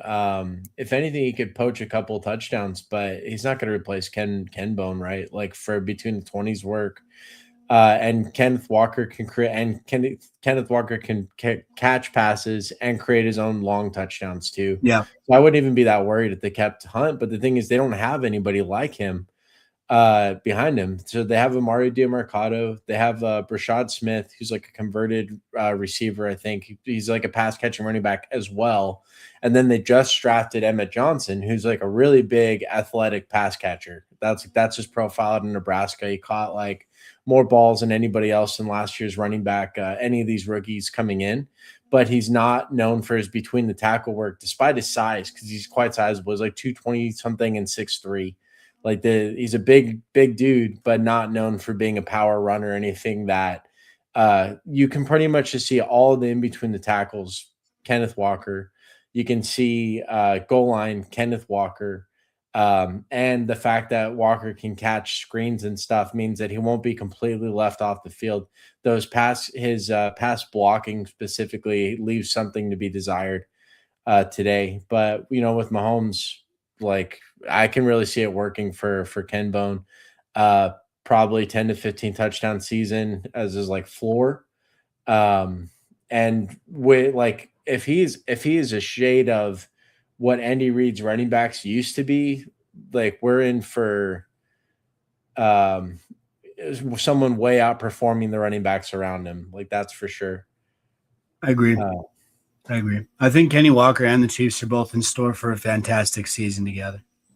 I hope so. The defense should take a step back, though. Spagnuolo is like probably the best defensive coordinator in the game. That's arguable, but Yeah, he's up Christian there. Parker. Yeah, he can do a lot with very little. But they did lose Trent McDuffie. They've lost, and their defensive roster in general is aging a lot. So you can see their talent taking a step back. Which is I mentioned this because Chiefs end of the year, you got to go play in Kansas City. It's a pretty miserable place to play. those games don't go anywhere because the defense is going to hold you to 13 points. So Mahomes and crew aren't going to do anything more than they absolutely have to. That's just been who they have been the last like few years. But if their defense is worse and Mahomes has to play, and they did reload a little bit on offense, I think they got much better. Between Kenneth Walker alone made that team so much better. 2 steps forward. Yeah. So I could definitely see the Chiefs kind of exploding against any team that can push them, but it's going to be kind of rare what teams can push them. I wonder what their end of season looks like. So getting into this range of players, it looks like we'll have guys like Igbuka, maybe Brees Hall on the board. Both names I like a lot. And from my experience, especially this looks like it's a 12-team league. There's not going to be a lot of running backs late in the draft, so we are going to have to load up a little bit now. Yeah, I think Etienne's my top pick from these guys, if he makes it to us, because he gets the Falcons, I think, last game of the season, and then also the Cardinals. If not, what we can do at this range is go Igbuka, Javonte, and top off our starting receiver and running back. I'll defer to you, but I like Etienne the best from the available guys, but I'm just not sure he's going to be there. This dude's taking forever, and there we go. Yeah. Okay, so I like Igbuka the most. Javonte. With this pick, I like Igbuka the most. And if we can would get you Javonte would you want to secure Javonte and then just take the best of whatever receivers left because he's the only running back here? Yeah, we should. Range. Okay, let's do that. Yeah, because if we don't get Igbuka, I'm more than happy with T. Higgins, Garrett Wilson, Zay. I actually think is kind of. I like Zay Flowers a lot this year. I have him start up in a lot. Me too. I got him in a bunch of places in the pre-draft stuff. I've been taking him nonstop too. This fourth round value is crazy because he already performed to this level last year, and exactly. He did that with Lamar being hurt. The Ravens' offense is going to get better. Yes, I agree. Yeah, he seems like an obvious regression candidate. And meantime, they took our boy. Dude, you want Zay or do you want T. Higgins? They both play each other in the last game of the season. This is close, right? Do you think that wide receiver 2 from Cincinnati is going to play better than wide receiver 1 from Baltimore? It's a full PPR if we assume the help of both, probably T, but I'm going to start up. Yeah, let me start up Zay. Just because we were talking him up. Also, I think week 17, going against the Bengals secondary or against the Ravens secondary. Right. Yeah. Right. Yeah. But yeah. That's where my mind went to. And don't get me wrong. I think T. Higgins is going to have notable games this year. He's going to have a fantastic season, assuming Joey B plays all 17 games. Yeah. But I just think there's going to be a little bit more consistency out of the Baltimore offense. And last year, Zay Flowers kind of proved to be a little quarterback immune. It didn't matter who was slinging that thing. He was just going to get his. Yeah, they did beef up receivers. They drafted Jacoby Lane out of USC. He's kind of like a big-bodied, deep touchdown threat. Very good ball handling, not particularly fast if I remember, but just a solid rookie prospect. That being said, he's a rookie. It's going to take him a while get up to speed. They, of course, got Elijah Surratt, who got a lot of steam because Indiana won the national title, frankly. But he's a really good player. And they've talked about moving him in sort of the power slot position like a CeeDee Lamb plays. Right. Different kind of skill sets than Zay Flower has. Zay is like a smaller, extremely fast playmaker. And we think that the Ravens offense is going to take a step forward as a whole. So I can easily see Zay's kind of like the money man that the offense runs through. Andrews is another year older. They didn't bring back Likely. And they also lost Charlie Kolar.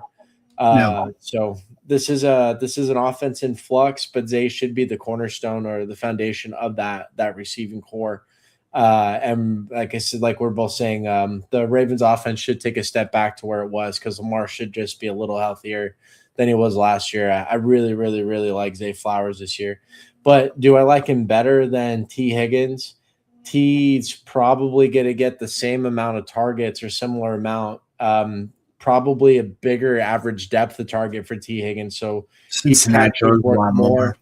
And he's also he's playing opposite Jamar Chase. So that the touchdown availability for him It's always there. His defenses have to do so much to neutralize what else is coming at them. I like T just a little bit more, but his situation seems to be a lot more shaky. I mean, the Bengals every year, you never know is if Yep. Burrow's going to stay Toss healthy up. or not. That's all it comes down to. And it's not like the Well, and if Ravens. the offensive line's going to be anything for him either, let's be honest. Like even when Burrow plays the majority of the games in the season, he's still getting sacked more than anybody else. Yes. Yeah. And I know he likes to contextualize a lot of that and be like, oh well, it's okay to take it on certain downs just because you know that you're going to be punting the next down anyway, or you're still in field goal range and it didn't hurt the team in this way. I get that he's got that mindset, so he is naturally going to take a little more sacks, but Yeah. he's taking absurd, like a ridiculously more amount of sacks than the next guy up. He has to try and make something happen. It feels like the hopes of this city's football outcome for the next like 20 years are probably through that arm. And they're not going to get there because the owner's cheap and he's not going to put any of the ancillary pieces in place. Speaking of him, if he's there available, we should grab him. Because we just grab who do we got? Ball Well, down. it's not about stacking him with anybody. It's about just having best quarterback available.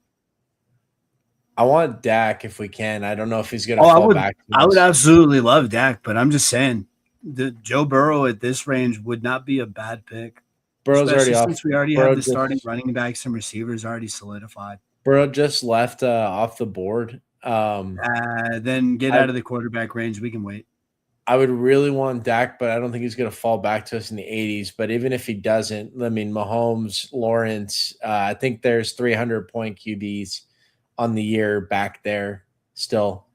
I like Dak better than all those guys, though, this year. Well, for now, we're about to be on the clock. Like we're pretty much up. So we can try to continue with our trend of receiver running back right now. I like in that range Jadarian Price. I don't like Waddle, but I'm okay with Waddle. I don't know what to make of him really, just because I don't know if Denver's offense is going to take any steps forward. And if he's the exact same player he was last year, I don't really like him in that range. If we look at receivers, these are the last two that I think are worthy of this pick, Waddle or Watson. So we should probably get one of these guys. And then running backs, I think there's good arguments for at least three of these guys, so we can pick up the other one. I'm going to go Watson or Waddle. Go with your hearts here. I'm going to go Waddle. Number one receiver for the Broncos could be very valuable. Are we sure that he's the number one with Cortland Sutton there? Well, Sutton's never really done anything other than just be 5 to 8 targets a game and a touchdown every other game. Completely fine pick, completely worthy of his like 7th or 8th round price wherever he goes. I think it's like pick 80. But Waddle should be replacing all the other stuff that Sean Payton was trying to duct tape together between Marvin Mims and Troy Franklin. Using Waddle's actually that guy. Yeah. And I think Marvin Mims, the hell of it is, I think Marvin Mims is actually a good football player. And I think Troy Franklin has a good chemistry with his former college quarterback, Bo Nix. They both played at Auburn.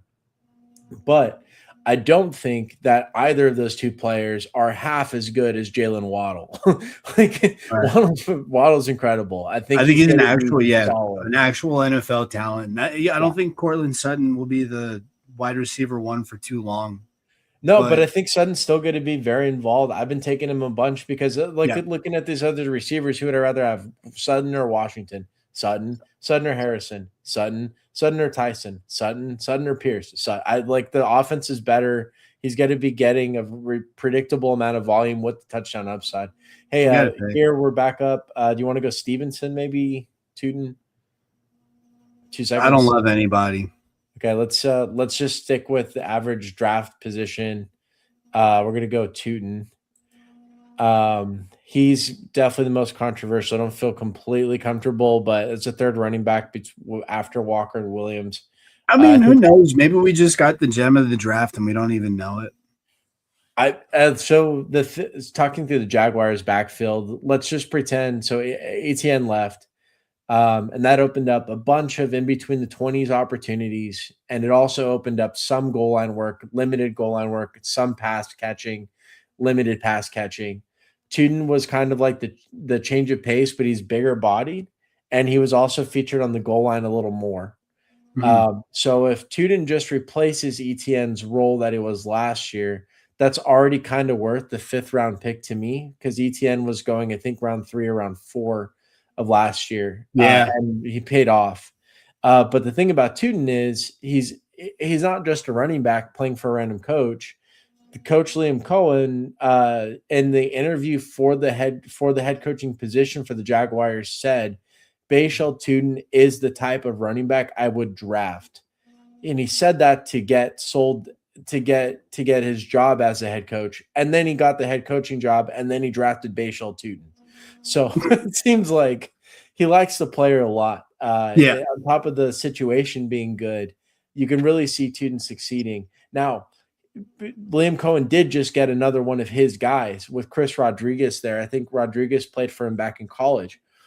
And Rodriguez is no slouch for all these like B tier running backs or C tier even. He's going to have like 8 to 10 touchdowns. He's got to be the goal line back as far as I know. But I think if we just see the role replacement I described, like if Rodriguez plays Tuten last year and Tuden becomes ETN last year, I think that's already worth the price. But there's even more upside, I think, because we really like the Jaguars' offense on the year. And so I think everyone's going to take a step forward in that offense. And Tuden should just be getting more opportunities because of it. I think he will pay off, especially those running backs around him not being very good. Like RJ Harvey, there's a lot of question marks there. DeAndre Swift goes in a similar range, a lot of question marks there. I think he could be at least as good, but he's certainly not. Like we picked him over Stevenson. Honestly, I think I prefer Stevenson, even though Stevenson goes way later. I think I don't like Ramondre. Stevenson at all.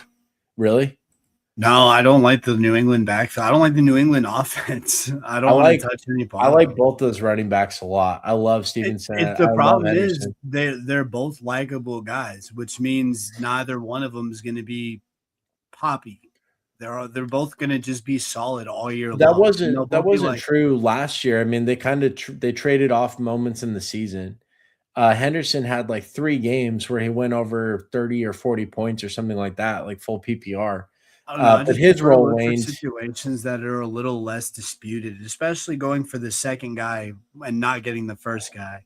Well, if So, the like if the in general offense can Minnesota, be good you can enough, likely get Mason and Jones, but in New England, it's pretty unlikely that you're going to get Travion and Ramondre. I think I can see sort of a ping pong situation depending on how weak the defense is and what type of defense they're playing against. Henderson has built up this profile as like a more explosive pass catcher, long run kind of thing. Not very good at digging up 4 yards, but very likely to get you 40 in some cases. Whereas Stevenson, he's got like all the veteran trust on the team. And you can see a bunch of goal line situations, short yardage, just the majority of usage going through him. And I can see that on their offense playing in the AFC East against at least twice a year. They have two of the weakest teams they get to play against, so the Dolphins and the Jets. I can certainly see those guys having some spikes this year. Now, whether they're worth 4th round, which I think the Henderson goes in, and then Ramondre in like the 6th or 7th round, pretty awesome to me. Great value. Henderson is the question, but I saw that guy's got a lot of sparks. I think I don't know. he can get it I done. mean, just look at that. Like Henderson's already gone, right? But we've Yeah, got Tony Pollard sitting in this range, who's probably going to I have a love really Pollard. similar season. So, do we want another running back here for? I think We should Mahomes go and Kraft quarterback. stand out the most to me. We should go quarterback. Okay, I'm going to start Mahomes. Because if you don't get a quarterback now, you're going to be handcuffed to guys like Cam Ward at the end of the year. And I believe that Cam Ward's going Or to have a great season, but it, he's not the most comfortable at picks. no, but we'll pick at 107, 110. So we can get 2 out of 3 guys like a Love, Kyler Murray, Shuck, or Mayfield. But I do want to have a quarterback now. So the Mahomes is great because that's like we just sealed in 300 points Easy, like at the position, easy. and we know that that's gotta happen. Like he's gonna have 20 points at least in like 8 of his games, Yeah. with the potential for 30 to 40 in a few of them. Um, Maybe 50 if he runs, but I don't know if he'll be running with the injuries. no, not at first, I like anyways. tight end with this pick, but I'm not in love with Fannin. I It's a wish lot of Tucker value for Kraft the didn't go. position. It's a lot of value for the position. Yeah, And especially we're picking at 81, we're getting him at 86, but or his I don't average like. draft position is I don't 81. want Fannin here. I think he's probably a worse pick than Laporta and even Kyle Pitts. I like Um, Laporta, but we can wait on if it's Tight Laporta, we end, can yeah. wait on Jake Ferguson and get the same production. Yeah, or any of the like Kelsey's in that middle with Mahomes at Do you quarterback think now. so? Right now, Chris Godwin is listed as the wide receiver one in Tampa, but I'm noticing that people think Ibuka is I want Jaden Reed from these players. I don't know about you. okay. Run Yeah. him. Yeah. Godwin, I feel strongly that if he plays 17 games, we've got a fourth round receiver there because Mayfield trusts Yeah, him and he's just a great talent. But he's good guy. 31 years old now or something, and he's had season ending injuries at least last year, and I think in one of the years more recently too. He's just older. Now Mike Evans left. They have Emeka Ibuka. Ibuka is going to probably play more on the outside. Chris Godwin will probably play more on the inside, but both can operate deep. One Ibuka, I can see being a more of a touchdown threat. He's a little shiftier downfield, but Godwin is probably good for 70 to 100 yards a game, and 6 to 10 catches. I can see the offense running through him for most of the possession type plays. They did bring in some younger help, Ted Hurst. They have Jay, who's going to be like their X. He's being talked up as their big bodied X receiver, like 6'4", 220, I think, out of Georgia State. The guy just dominated his level of competition. Who knows if he's NFL talent, but he's big and he can catch. Not the best hands, but he can. Yeah, And then Jalen there. McMillan, who was a great receiver out of Washington, had flashes even last year, even though he had a bad neck injury. There's kind of a vacuum of targets and touchdowns in Tampa is what I'm getting at overall. They do have Kate Otten, who I really love at the end of drafts. The running back situation's crowded too. Gainwell is going to soak up 2 to 4 targets underneath every game. You just know Yeah, that's going to happen. I got a lot of Bucky's going to get Gainwell his own. stock. Yeah. I And got then a Sean lot of Tucker will be the goal line back there. There's a lot of mouths to feed in Tampa, basically leading me to whoever the cheapest Tampa Bay players are past their ADP. That's who I typically get. I can see it being a big year for Baker, and none of these guys like super standing out. But I'll tell you, like Godwin, that old, if he goes down, there's just going to be all the opportunity in the world for those guys at the end of the drafts, like Otten, Ted Hurst. yeah. I've taken Tez Johnson a fair bit because again, I think with this carousel of receivers for Tampa and Baker just chucking it up to whoever, you're going to have 2 spike weeks for each of these guys. So That's the what I later like on, most about Baker. It's just the dude he sees. It's not the even later necessarily the dude that's open. It's the dude he sees is the one who gets zipped. Yeah, I mean McMillan just last year I think had a game where it was like 7 catches for 110 yards and a touchdown. And one of his like random, he just stepped back into the game because Godwin and Evans were already hurt at that point. Yeah. And Ibuka was shaken up too at the end of last year. The Ibuka was absurd. I took him everywhere because he's such a screaming obvious value as a rookie. He's going so late, and he was going to be the number one receiver for the In the Bucks. Like Tampa that. Bay offense. Yeah. So the first 8 games, he was on fire. I thought it was going to make. I thought it was going to make all the money last year, and then he got hurt, and then he just kind of fell off. Him and Tucker Kraft getting hurt just screwed my season last year. I was so heavy into both those guys, high stakes teams, draft percentages, all of them, and both of them falling off just killed me last year. Um, but both were phenomenal finds for their later draft round capital. And yeah, with the Bucks in general, there's going to be all the opportunity for those receivers, and I can see each of them succeeding. And at the same time, I can say like we look back on the season and be like, yeah, that was a good year for those guys, or they showed a lot. And at the same time, feeling like every single one of them underperformed for for being a reliable fantasy asset. You just don't know who's going to spike for him. But if Godwin stays healthy, that might not be the case. We might be calling Godwin every week, and then one of the other pieces going off. But it's hard to see a 31-year-old receiver staying healthy the whole year, especially when he couldn't do it last year. And we'll see. I don't know. With all the new bodies in there, it's possible he just gets the reprieve when he needs it, rather than having to be relied on so heavily. He'll be the highest man on the totem pole for sure. Okay, so we're back on the clock here. 19 seconds. We got Love, Pittman, Kincaid, Myers. I like Kincaid a lot. I like Myers in this area too. Okay. We're past ADP on Myers. I'm going to go and star up Myers. I think we can get that's our fifth receiver. DraftKings full PPR. He's a really good pick. I think like 50 to 70 yards a game, 5 to 7 catches. But a lot of catches, just a lot. I think it's going to be a lot of catches incoming for Jacoby Myers this year. Yeah, I like him. I think there's a lot of target competition there, but I think he's a good pick back here, especially when he's going around like Pittman. Same sort of figures. Maybe Pittman's got better touchdown upside. Romeo Dobbs, better touchdown upside, I think, arguably for Dobbs, but less yards and targets. He's the best receiving option. Just don't like their offenses. Well, I mean, if Pittsburgh's got Aaron Rodgers running, then I like their offense well enough, but I don't like Indy's offense at all. Yeah, but it depends on if Daniel Jones can stay healthy. I like Josh Downs a lot, though. I like Josh Downs. I'll take chances on Josh Downs, but that's pretty much it. Yeah, I think he can play slot and outside. He'll probably be the one of the two receivers in two receiver sets. They did load up at tight end. I expect him to play a lot of 12 personnel. I think he benefited a lot. Well, I mean, he obviously benefited a lot from Pittman leaving to Pittsburgh. So we talked up Mayfield a lot. Do you want to grab our second quarterback now, or do you want to wait on tight end? Do you want to grab a tight end here? Are we on the clock? Yes. I thought we were. Did I miss our pick? Yeah, I guess we missed her. I missed our pick. Who do we get? Pittman. Shit. It's hoping for Kelsey or maybe Mayfield there. We might miss Kelsey this time.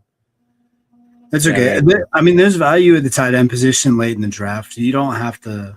No, I just liked him because we had Mahomes. Like, check that out. We got Isaiah Likely. Like 40% Goddard already. I can't stop taking him. You should be Brown leaves at Likely too. You know, in fact, all the NFC East tight ends. I don't know who's running for Washington, but throw them into the mix. Chigo Konkwo. Run him. Yeah, dude. He goes even later too. He's a fantastic value this year. There he is, right there. 155, yeah. There he is. Yeah, the whole NFC East, as far as tight ends are concerned, man, I think that division, they fucking nailed it with all their tight ends. They let go of they let Zach Ertz walk too, right? So there's in Arizona, void.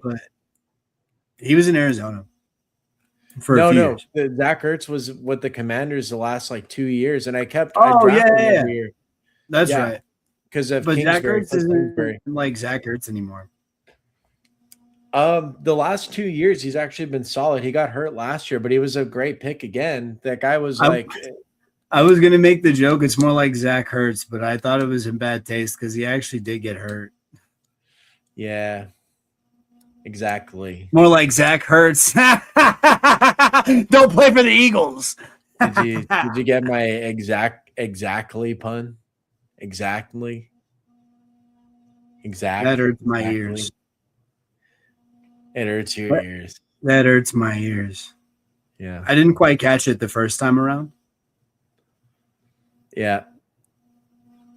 That's because your brain isn't tight-ended. I'm going to block that one out. Yo, take us off auto draft. Take us off auto draft. Take us off auto draft. Take us off auto draft. Who's Barry Badgernath? Who's Barry Badgernath? Who's Barry Badgernath? Who's Barry Badgernath? We're going to end up drafting Tyler Shaw and getting no fucking value for our pick. You're going to get benched. Tyler Shaw is probably an okay pick for us. He's going to be rattled by the Rattler. The Rattler. Spencer Rattler. That's a WWE name if I've ever heard. Breathe. That's definitely a WWE name. The Rattler. But not Spencer's not a WWE name. Spencer's like some okay, but Spencer's not, but Spencer Rattler is. Nah, it's got to be like the Rattler snake. Spencer Rattler is a WWE. Think about Cody Rhodes fuck out of here. Rhodes is for sure a WWE name, but Cody, Randy Orton, are you fucking kidding me? Randy's a WWE, one of the best. John Orton's a good last Cena, name. one of the best WWE superstars who's ever lived. His name is John. Fuck off. John Cena. Like the most famous wrestler of all time, his name's TV. fucking Dwayne, bro. Yeah, but it doesn't go by Dwayne. Everybody knows who you're talking about when you say Dwayne. They're not talking about Dwayne Wade. Could you imagine they cast The Rock and Dwayne Johnson in the same movie? That'd be crazy. How could you even tell them apart? They've done that. What It was Jumanji? The Rock meets Dwayne Johnson. The Rock meets Dwayne Johnson. That was what it was called. The movie was called that. If Dallas Goddard makes it to us, kind of want the Goddard. I'm gonna draw your attention to this man, Jalen Coker. You like Coker? I fucking love Jalen Coker. I've got a ton of Jalen Coker stock right now. He'd be a 7th receiver for us. I don't know about this team, especially when we have no tight ends, only one quarterback. No, we don't need a tight end. Start up Goddard here. Yeah, go Goddard. Yeah, go Goddard. Yeah, I think we're looking at like 12 touchdowns for Goddard tight this ends. year. Well, we don't need tight ends. We don't need Cody Rhodes. Yeah, or tight ends. Or tight ends. We're back on the clock here. You want to go quarterback? How are we back on the clock? If we're going quarterback, the only one I like is Cam Ward. I think you know what? I'm I like okay with CJ the reach on him. Because I'm going to rephrase this. I like CJ Stroud a lot. I just don't know about the Texans' last few games. Yeah, that's tough. I start up Cam Ward. He's there. He's got the highest ceiling from the guys left. You missed the chance to talk about anybody else. That's it. It's over. We're Cam Ward buyers now. The Titans' last 3 games are the Colts, the Raiders, and the Steelers. 2 Ravens and the Steelers. A lot. The Steelers being the last game, but I can see the Titans Colts and Raiders games going pretty well. The Steelers are kind of 50-50. It just depends if their defense can stay healthy. They did reload though. They probably have the best roster in the AFC North right now, except for of course the missing head at quarterback, right? Who knows if Aaron Rodgers is coming back or not? But that defense reloaded, and their offense looks substantially better than it did last year. On paper, I think it's going to be a good year for Pittsburgh. Yeah, I think the Steelers will have a lot. Real, true life football will be a good year for them. I don't know about fantasy. If Aaron Rodgers does, I like DK, and I like both running backs out of Pittsburgh as well. I do. I like both running backs. I can say that much. I got a lot of Pittman. Oh, and I like Pat Freiermuth too, and that's going back to the value at tight end late in drafts. I like Freiermuth a lot, and he's going undrafted in a lot of the ones that I've participated in. Yeah, he will probably be good for at least you'll get one really solid, great spike week out of him, and he's good for probably 2 to 3. But but it's a lot of just really consistently good play. Like if you don't know what to do at the tight end position, and you fucked it early, and you didn't get Bowers or like if you didn't get any of those guys up at the top, you know what I mean? Like you didn't get K. Otten here in the middle areas. It's not horrible to have. No, even on a Bowers team or something, like if you just want that third tight end and DK got 20 rounds, so if you're not taking 3 tight ends, what are you doing? I mean, 2 tight ends is just kind of unnecessary risk here at any onesie. You really should be getting 3 quarterbacks and 3 tight ends with most of these drafts. And Pat Freiermuth there at the end, phenomenal pick. Especially because I think they let Johnny Smith go this year. I didn't see him on. Yeah, he's a free agent now. And then they have this other guy who, if you don't know who Darnell Washington is, you need to look up some film. This guy's 300 pounds. He's like 6'8". So I thought he was a left tackle. They get him loose in space, and then a defensive back has to come and try and tackle like a wall. And it's hilarious every time. He just bulldozes whoever has to be on the receiving end of that. They should just give him the ball every play. They might a lot more, and that's what kind of worries me, target share wise. But without Johnny Smith there, there's at least that much more on If paper it's for Aaron Tyler Rodgers running the to. quarterback position, we're fine because they'll be throwing the ball 35 to 40 ish times a game. And I don't especially with know. McCarthy Rodgers plays taking slow, over. right? Rodgers for the Actually, last however with many years McCarthy has at head been known coach now, for. they're going to be running pretty quick. So that's the other part about tight end usage specifically under McCarthy. McCarthy is known for being he's like a slot wide Yeah, receiver his slot enabler. receivers have always been big. So that for this year for the Steelers, that's this guy, this rookie, Jeremy Bernard. I think he came out of Alabama. Very shifty player, not particularly fast, not I particularly like big, Bama receivers, man. not particularly anything in my view, except he's got a nose for the end zone. When you watch him play, the guy it feels like he can play football. It feels like he's playing a game, which is That's the always guy. good to see on film. Is when your guy is shifty and making heads up, real down to earth moves with the ball rather Yeah. than relying on volume or any of this kind of stuff. You give him it twice in the 10-yard line, it's probably going to get in one of those attempts. But he's a slot receiver rookie this year. We'll see what they do with him. I think slots in general are being phased out. This is still Arthur Smith. Wait, By the way, DOC. get us out of this filter. Should be yeah, only Mike Washington to select here. I was like, we're not taking any of these dudes. We need to be looking. I like Pacheco at this range. I do not. At this range, at 144? I do not. Even though we need a fourth running back, let's see who I'd rather take. I'd rather have Algier. I'd rather have Keaton Mitchell. I'd rather have Spears. Nobody would rather have Algier. You're lucky that they took Pacheco from us because I would have handcuffed you to that fucking pick. I'll take it if you want it. I don't have any exposure. Hey, so I noticed 10 seconds. Kamara doesn't have that Q next to his name anymore. Did he decide about playing? Wait, we need He's to pick probably somebody. going to play. Set 5 seconds here. They'll just pick. Just pick somebody. All right, I'll go Algier here. Yeah. Again, we're gonna come back on the clock really fast. Algier's not gonna get shit. He's gonna have a horrible season. We fucked our fourth running back pick. We can take another guy to no, I don't. We don't need another guy. I like Spears not the best. him right now. I like Spears the best there.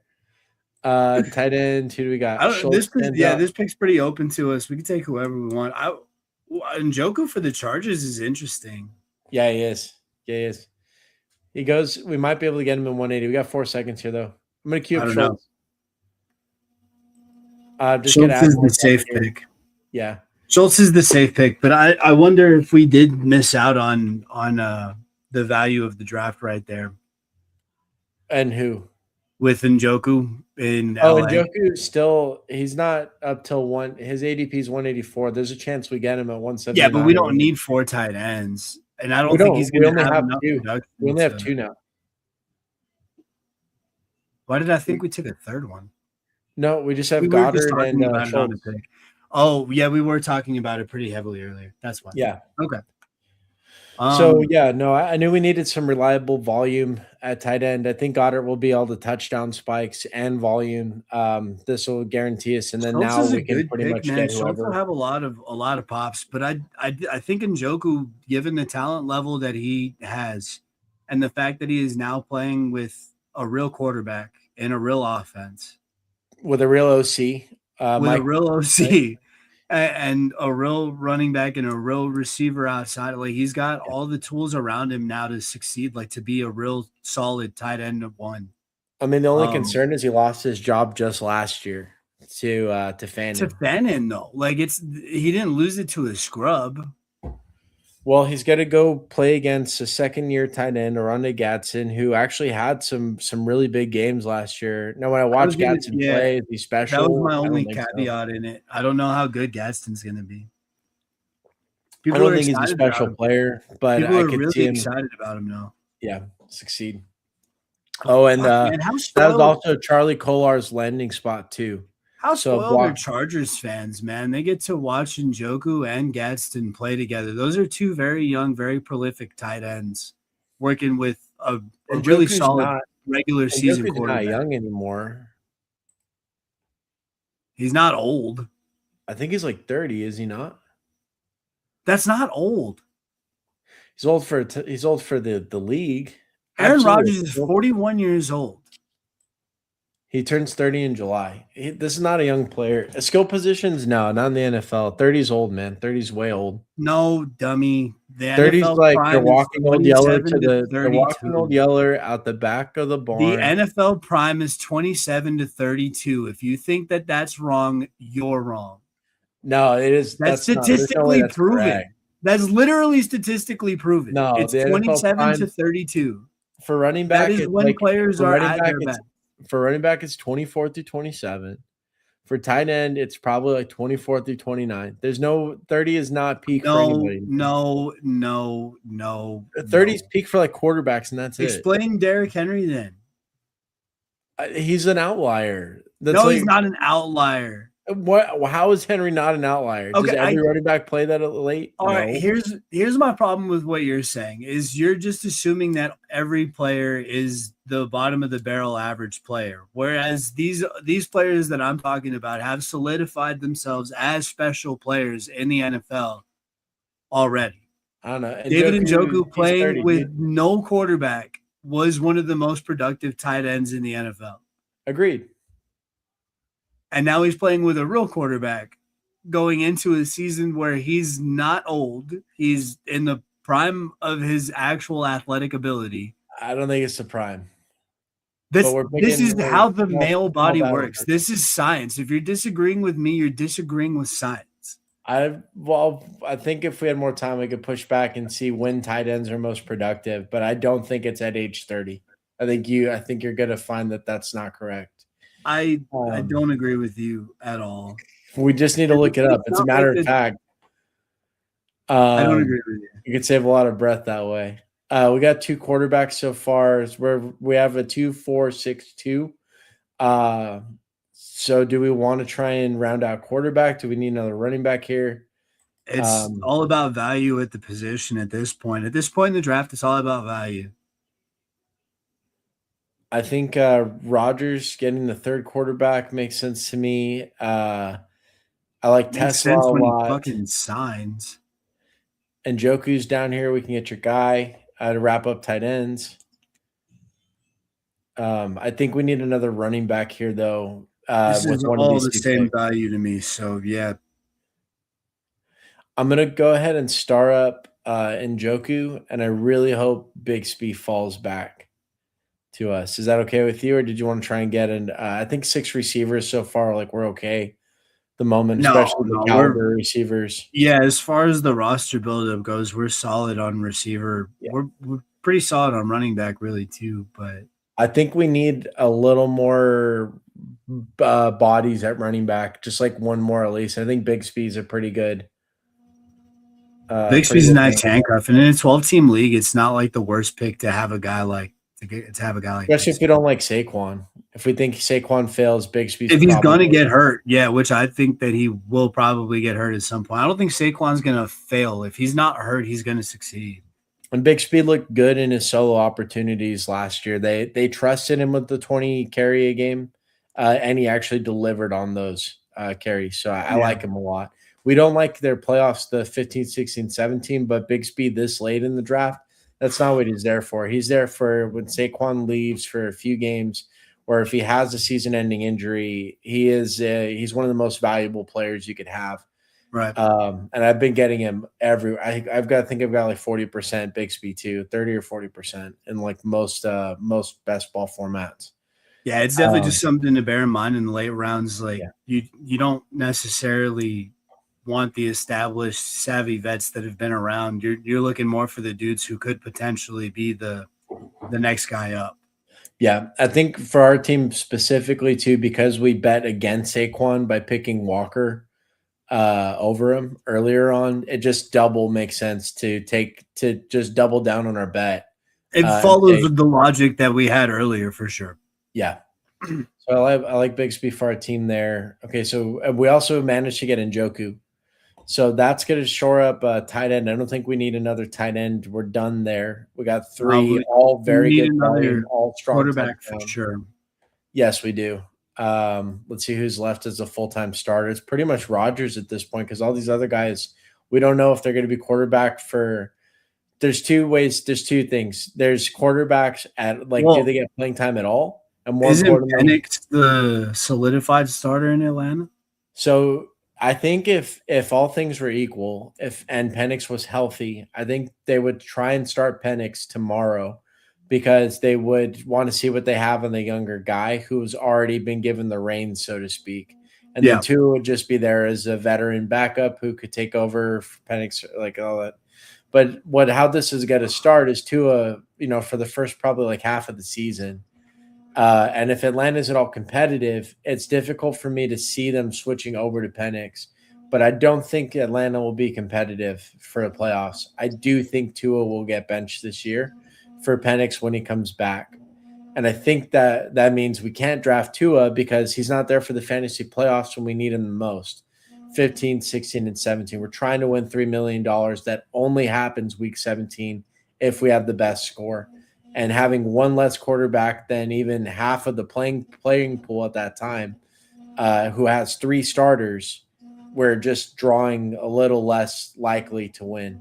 So Rodgers to me stands out the most because he's got the regular season work. Plus, he should be there in weeks 15 through 17. Problem is, if he decides he's not playing this season, we just fucked it.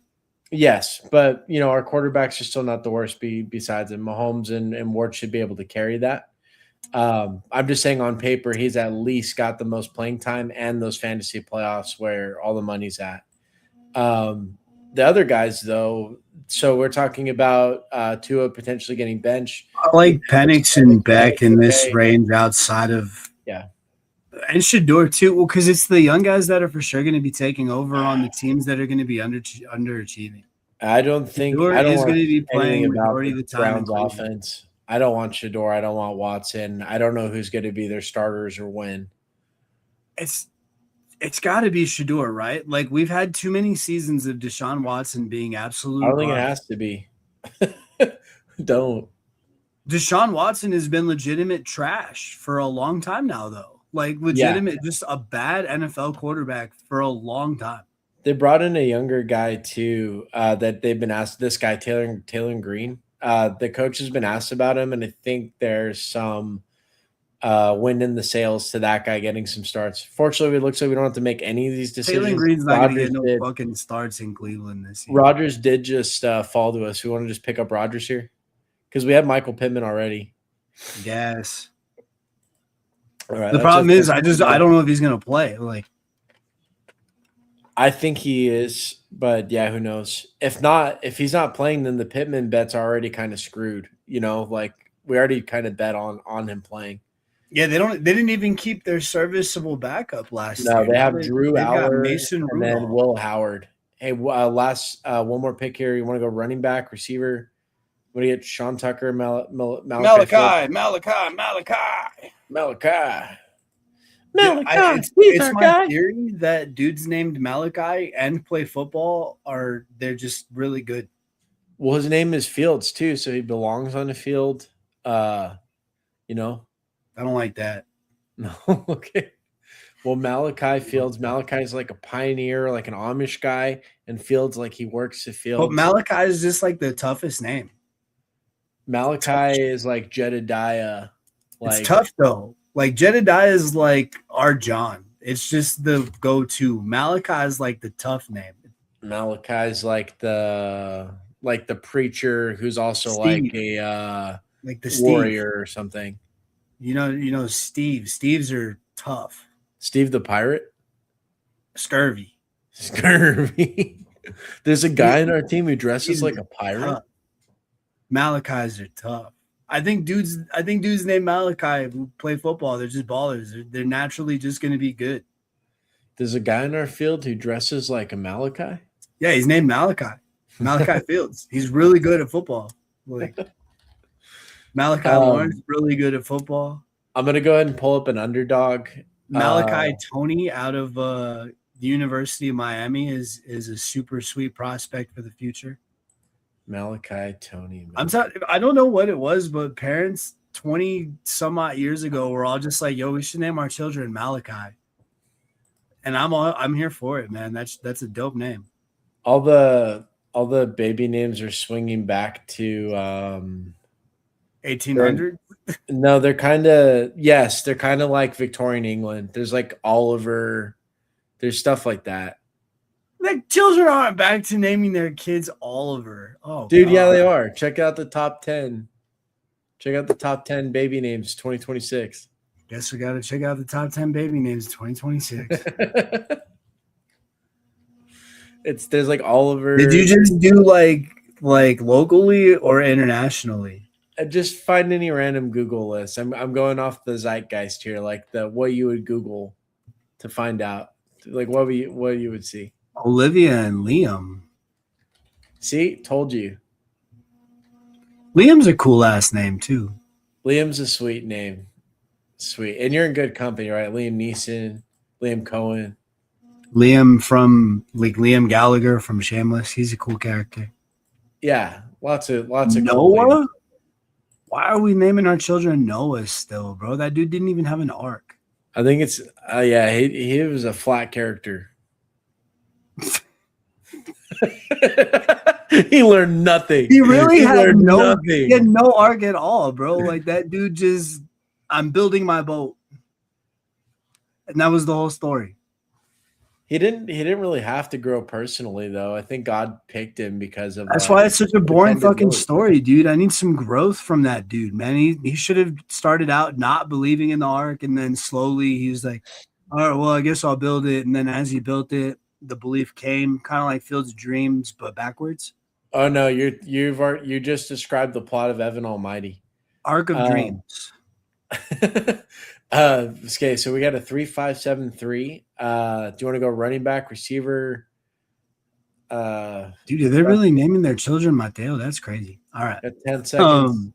Wicks probably rounds out receiver pretty well. Honestly, I don't know. Justin Fields. There we go. I'm going to queue up Wicks just so we can close out receiver. He should get some playing time as the Eagles' second or third receiver. Big body on the outside, showed lots of flashes with the Packers last year. We got to close out running back next. Got to go 6. I don't know if you want to go running back or receiver. We don't need 9 receivers. No. Who are the running backs even available? I think we can get – so this guy's going to be a pass catcher for the Vikings. This is all ass, bro. We just – yeah. I'm going to go Giddens. I don't think it is. DJ Giddens was a very good prospect last year. Jonathan Taylor's going to get 80,000 carries this year. That's just what I was saying. But in the same way as Bigsby being a phenomenal pick, if Barkley goes down, Giddens is very likely to go somewhere. Okay.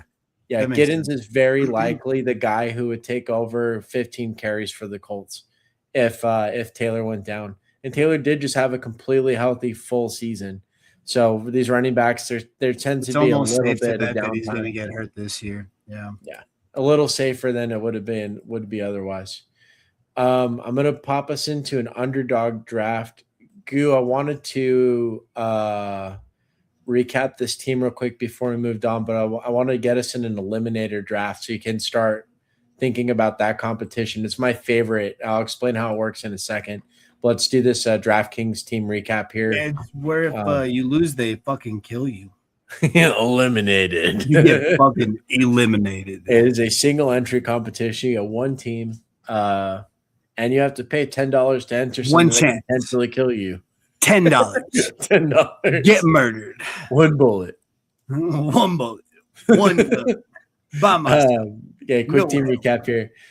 Quarterback, we got Pat Mahomes up top. Running backs going to be Kenneth Walker, Javonte Williams, CeeDee Lamb, Zay Flowers, Waddle are receivers. We've got Dallas Goedert at tight end and Bashal Tuden at flex.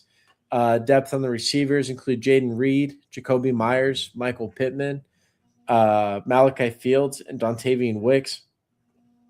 Quarterback backups, we got Cam Ward and Aaron Rodgers. Running backs, we got Tyler Algier, Tank Bigsby, and DJ Giddens, playing the handcuff game for all three of those guys. And then tight end backups, Dalton Schultz and David Njoku. So a lot of touchdown upside with Njoku, with a lot of volume baked in with Schultz, on top of a lot of touchdowns and volume with Goddard for our tight end room. A good mixy pretty solid team overall. How do you feel about it? Um, Honestly, these are not players outside of Javante and CD. These aren't players that I'm normally drafting this year. Cool. Was A Flowers too, but I've barely come around to believing in him. Yeah. That being said, I don't hate anybody on the list. I've seen a lot of fantasy success come with a lot of these names on the team.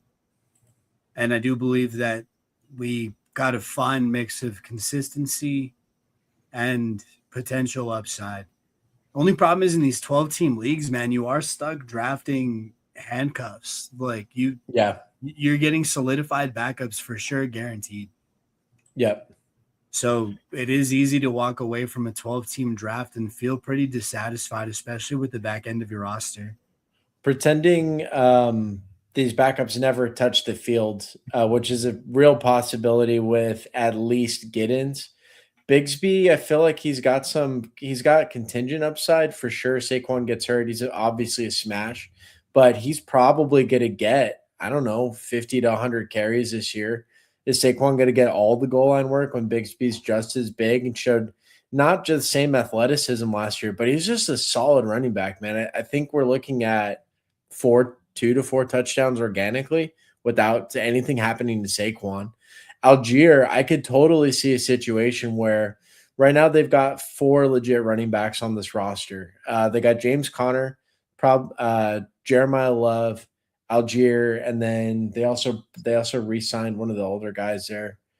But at least 3 of these dudes can warrant playing time. Obviously, Jeremiah Love, first round pick, top 3 pick, got to get all the volume, can catch passes, legit threat out of the backfield running routes, can do it all, explosive playmaker, got to get most of the work. James Conner is probably their best pass blocker on the team, including Jeremiah Love at running back. But he's older. They re-signed him, but they could let him walk. They could cut him. So just so he can play more competitively in his later years. And then Algier here, he's a 1,000-yard running back who always manages to find himself behind generational talents.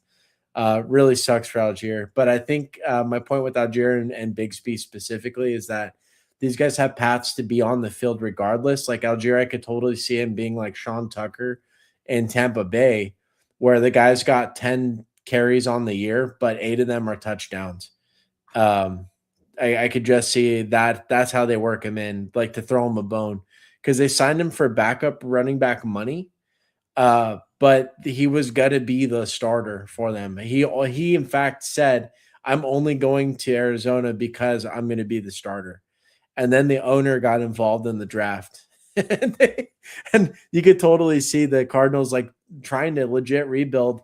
Let's not pay a running back 17 million a year. Let's not cripple our cap space. I don't know who else they picked though. Like who in this draft? Arvell Reese, their help? defense needs a lot of work, man, and they're playing in one of the toughest divisions. They like it to me. I would have gone defense, so that way, by the time the good quarterbacks are available in the draft next year, I'm tanking this year with putting all the skeleton pieces around them, like I put think all they the still have that vision in mind next year, but they pair him with Jeremiah Love. yeah. That's Jeremiah Love to me was like there was the Hard Knocks with the New York Giants, and you got to see in the mind of Joe Shane who he's going to draft with his like number, what was it, number 1 or it's like top 5 pick or something, and it was coming to like what quarterback did the New York Giants need, and Joe Shane's kid goes, why don't you take Jaden Daniels because he's going to give you the best chance at winning because he's just the best player and you only get this job once, so why not just play to win? Well, it's one Joe of my Shane doesn't favorite. draft him, right? It's one of my favorite videos ever.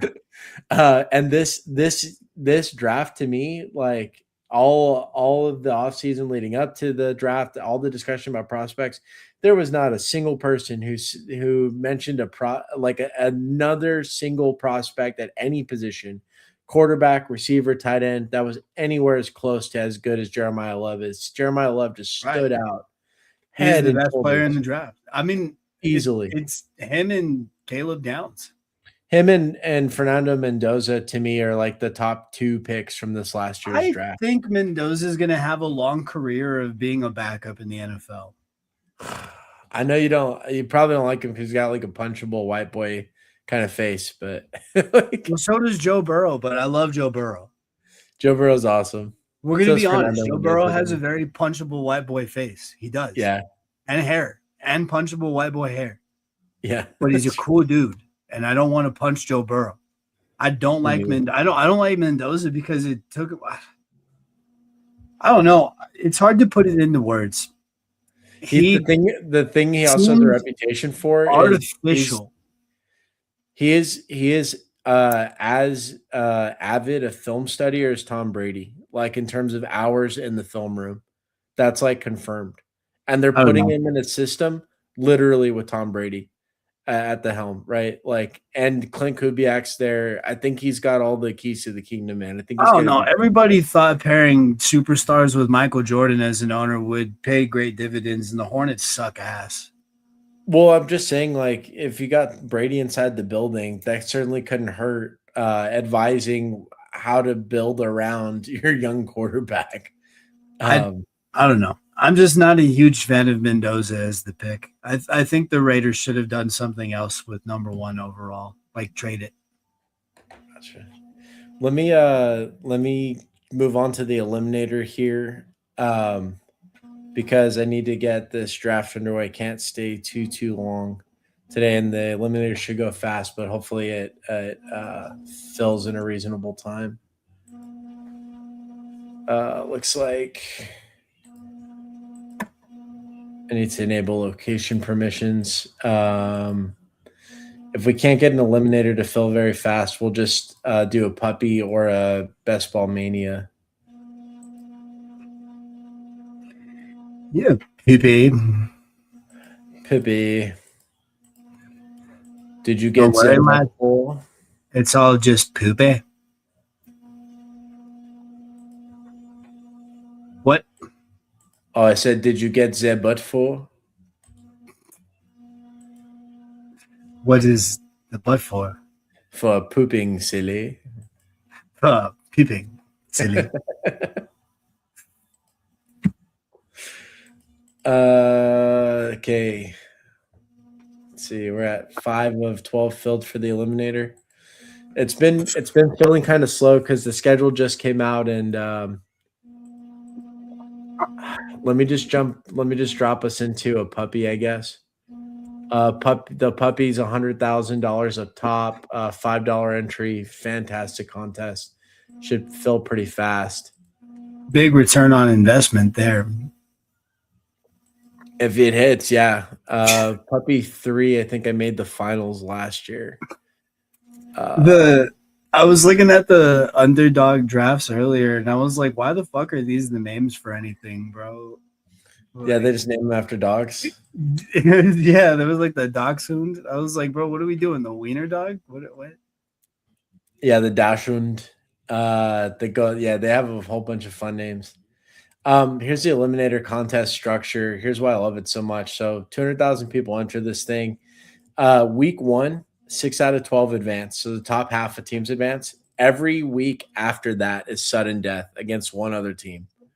So you just have to beat one team every week, which leads to this dynamic of if you have a lot of similar bye weeks on your team, like a lot of Yo, week 10. fuck.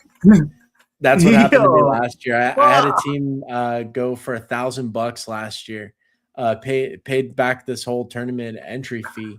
But week 10 caught me because I had a lot of Cowboys and Colts. And so Jonathan Taylor, and all the Cowboys guys, Pickens, I think, is who I had on that team, and Javante, Oh all three man, of that them was a big one last year, missing out sunk on me. pick. Yeah. Sunk me, man. And I had great values. All that team could have gone pretty far. All these can, right? So there's this dynamic of needing to not stack your bye weeks. The last thing here is if you're just trying to survive every week, and here's the payout structure. If you make it past week 3, it starts. You get $10, and then it starts doubling, and then all of a sudden, like you go from if you survive like week 7, it's $100, goes to 200, and then you get these big jumps from 500 to 1,000, 1,000 to 2,000, 2,000 to 5 grand. You just need to make it 1 week at a time. What this means, if you're trying to avoid bye weeks, all stacking up, you're also trying to avoid early bye weeks, loosely speaking, because if you have a bunch of dudes who are off in week 14 and you make it to week 14, that's already like that's already a $10,000 payout. So if you just stacked where all of your bye weeks were week 11 and later, then you got a much better chance at advancing all the way up to this point. And by then, who knows? Like the remaining team may have just gotten lucky, so they're playing with half a team too, or something, because they're all out on bye weeks or whatever, and you may be able to sneak past. So I really like this contest because it's sudden death every week, first and foremost.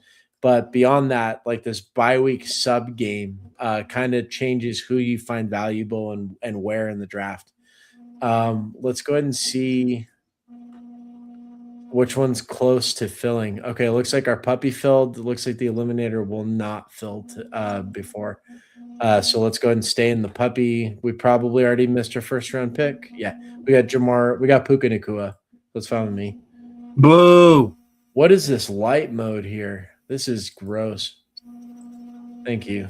All right. That was nasty. That was terrible. You should never do that again. Like this? Gross. Yeah, you're gross. Okay, so what's with the puppy? The puppy is a tournament style, so it's got the playoffs weeks 15, 16, 17 matter. It is a underdog draft, so 18 rounds instead of 20 like DraftKings, and it is half point PPR. Best ball again, so auto selects the best players, all that kind of stuff, and it's a 1 quarterback, 2 running back, 3 receiver, 1 flex, 1 tight end. Do we win a puppy? We can win a puppy. With the puppy.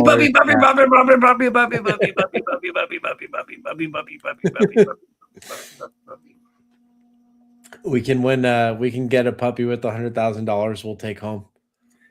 Are you kidding me? They don't actually give you a puppy to win. Just like you don't actually get eliminated if you win the eliminator. You don't? No, they don't eliminate you. They don't. They don't. I win. They don't. Oh, I can't change the color of the back. Looks like we're about to be on the clock here. So tops that sends out to me got 10 seconds. Jeremiah Love, Brock Bowers, Drake London, George Pickens. Probably Pickens. Well, Pickens, Love, or Josh Jacobs, really, too. You said Pickens first, so I just started him up. I think my preference here in a half point PPR is Jeremiah Love. But I like all of them. So who do we have? We got a Puka Nakua, George Pickens team so far. We probably use a running back or at least not a receiver.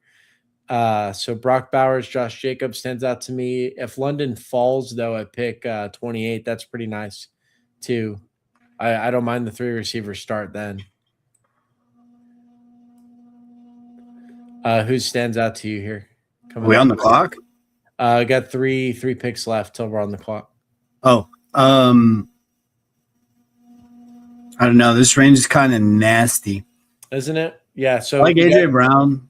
Yeah. I mean, you know what? I'll take Malik Neighbors here. The shit thing, the crazy thing just here. Went. Troy, I'm going to tell you this. I saw Malik Neighbors go 1-1 in 2 different drafts. He's likely to be placed on the pup to start the season. I think the Cowboys' last game of the week 17 could win you a ton of money this year with Malik Neighbors. Hey, do you want McBride, AJ Brown, Josh Allen, Brees Hall, Etienne? Who did we just say? We just took Pickens? Got 2 seconds. And we have Puka? We need a running back. Yeah, sorry. Well, fuck it. Think we got Brees? Let's see what autopilot gods have determined. I got us Brees Hall, which is pretty terrible. Brees Hall is good. I like Brees Hall a lot. I just don't like the end of season run he's going to have to go through. He'll be fine. He'll probably it's be Brees fine. Hall. They just paid him a multi-year deal too, though, and I don't like guys who just got paid. To be honest, I'm not a fan of guys who just got paid, but it's because Zeke put a bad taste in my mouth. Especially on a bad team that's probably not going to be competitive. They're going to have every reason just to kind of shut him down and let, I don't know, Braylon Allen or any of the other running backs at that point in time kind of step. I can't see them wanting to. Like, I don't even think Geno finishes the year. You don't think Geno finishes the year? No, because like I was saying with the Isn't head their coach, backup like somebody not worth? Oh, it's Cade Klubnik. Never mind. You're right. Geno yeah, might not finish the year. because they're just getting if they're not competitive, they're just getting to see what they have in the younger Yeah. guys, right? Or they're tanking, and both of those are the kind of the same, like two halves of the same coin. So Brees is gonna have to To be go fair out there though, I with a don't bad think that offense. Geno makes them not competitive. You know what I mean? I just think the rest of the roster is probably what the issue is more than anything. The offense is good. The Yeah, offense should look really good. And the look defense better. on paper should be fine too. The offense took they reloaded a little bit. I think they're the Kenyan Sadiq team. Very, very, very athletic tight end out of Oregon. Not necessarily the production to show how athletic this guy is, but he can move and he's big. He is not a very good run blocker, though, so that may kind of inhibit his playing time. They still have Mason Taylor, the rookie tight end from last year, and then receivers, of course, Garrett Wilson. He's got to succeed almost no matter who's throwing him the ball, provided he's healthy and they don't shut him down early like they did last year. Shut him down about the halfway season mark. Garrett Wilson can play with anybody. He's fantastic. They picked up the rookie Omar Cooper Jr. Out of Indiana. We're on the clock here, by the way. I probably need running back I Montgomery like or Scadaboo Monty. stand out. Hit the running back tab. Yeah, Montgomery or Scadaboo probably. I like Judkins and Price too, but both of those we could probably wait on a little bit. We ran out of time. I started up Monty because we talked him through before. I like Scadaboo too there. I don't like Scadaboo because he's going to miss games. Yeah. And when he misses games could be very pivotal for what we need for our fantasy team. Sounds like I did the right thing by getting Montgomery. We're a 2-2 build now. We have Brees, Montgomery, Puka, and Pickens. Who do you want to go next? There's 4 picks still on the clock. There's no urgency for any one position, so we're looking for just best value available and for who's going to play for 17 and who's got the best last few games. Half point PPR. I like Devontae Adams a lot. I think he can get double-digit touchdowns. I like James Williams a lot here too. Yeah, And Jalen Waddle. Actually, dude, I like all the receivers in this range because, like, the one that I could be disenchanted from is DJ Moore, but he's still going to be wide receiver 1 in Buffalo. Well, we're about to be on the clock in 5 seconds, and do you want to go? I think Waddle's more in between the 20s, and Adams is more in the red zone. Half point PPR tells me we're going Adams here. Probably Plus, we got that Cowboys Rams late season matchups. What does the Rams last 3 games look like? I know the Cowboys. I remember them being particularly impressive. I remember liking all of them. Cowboys week 15, Seahawks week 16, and then Bucks week 17. So that could work out. It could work out. Yeah, I think we'll be all right. Bucks defense kind of fell apart at the end of last year, especially after Danielle Hunter got hurt at the end of the season. If that's the quality of defense the Rams are going up against, Adams is going to have he's going to give us 14.5 PPR points that last week. So really good. And then, of course, the Cowboys game we expect to be off to the races. The Seahawks game, who knows? I think the Seahawks as a franchise take a step back next year. When I actually look at their roster and I look at the lack of things that are changing other than Ken Walker getting shipped out, they could just be back to right where they were. And they did give the Rams, they do have fun showdowns with them, but I can also see that just being like a defensive, I can see that being a defensive battle because the Rams have reloaded at defense. They're a lot, and they're still young there too. I think the Rams defense is going to be like top 7 next year. Dominant, good. And the offense isn't going anywhere either. They're my early Super Bowl favorite right now. The Rams? The Rams, yeah. I think because they were in a position going into the draft where they didn't have to draft anybody. And that was Yes, they super did. obvious. Yes, they did. I don't know what the GM was thinking drafting Ty Simpson with their 13th overall. That was one of the dumbest They things I've ever should seen in have my taken life. somebody else, but the fact that they took Ty Simpson and are still gonna be Super Bowl contenders. They're not going to be Super Bowl contenders because they drafted Ty Simpson instead of somebody who actually makes their roster better. They're gonna lose in like the wild card of the divisional round. They are not a contender this year, I think they're just as good as they were last year. and they weren't a contender last year either. They were a contender last year. What are you talking about? They're like one play away in that NFC. Hey, we're on the clock here. 0-2-3 so far. Joe Burrow. Let's see, I like Jalen Hurts for the touchdown run potentials. Yeah. I don't like Mekhi Lemon. I don't like Brian. I mean, I Start like up Brian Burrow. Thomas, but I'm not really ready to buy on him, especially if you can get, what is it, like 350 points from Joe Burrow. Yeah. Burrow's going to be great. The only thing is we don't have Higgins or Chase, right? So we're kind of saying like we know he's a great player. He's going to put up points regardless for us, and it doesn't matter if we bet on the rest of the Bengals with him because we just trust he's going to be that good. We'll probably look to get Stafford in the 100 pick range because we got both of his main weapons. Okay, 2 running backs so far. Do you want to lock up Stevenson or Pollard? This next pick, I don't really like the receivers in this range. They all have question marks. Pierce, Mekhi Lemon, Parker Washington, Metcalf. Running backs are Stevenson, Pollard, Mekhi and then Lemon might Kraft. be the best option just because he's going to probably have the most target share out of his out of this range. I mean, DK is going to command a few targets this year, but they took him. Damn, I don't know. I like running back here personally. I think Pollard makes a lot of sense. I like Warren. I also love Tucker Kraft here. Do you think Warren's going to get more volume than Pollard? Probably not. I'm going to go Pollard. Yeah, it's whoever you think the main guy out of those two. I can see. There's a case for both. There really is. I don't know. They play each other 2 weeks. Has not done well, like really, really well as the lead back. Not like people thought that he was going to take a really big step forward after he left Dallas for the job in Tennessee, and he just went laterally. Like he's been a 1,000-yard rusher, I think, every year since like the Cowboys season, like 5 years ago or something like that. Yeah, but I think he was working really well off. Like he benefited from the fact that people were expecting Zeke to be the bell cow that year, and then who the fuck is Tony Pollard? And suddenly, not to mention the Dallas offensive line at that point in time was built specifically for the running game to be good. Pollard also caught a break when Zeke had that. I think there was a contract dispute or he got injured, one of the two, and that let Pollard have like the first 4 or 5 games of that one season that I think we're talking about. But even his stint with the Titans solo with just Tajay Spears to compete with has also been very fruitful for Pollard. And like I said, I think he's been a 1,000-yard rusher most of the last like 3 seasons. It was pretty middle of the road for a starting running back, to be honest. He looks good for as good of a Titans running back can look. I don't know.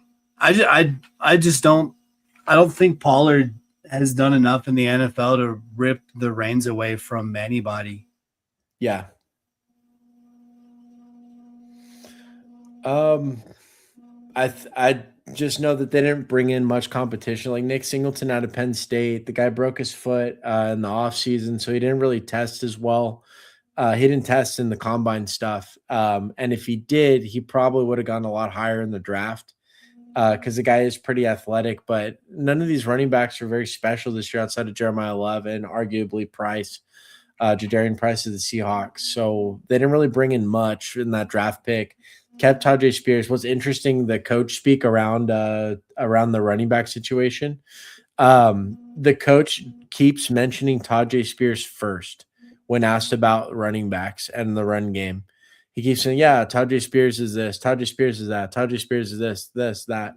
Oh, and Tony Pollard's pretty good too.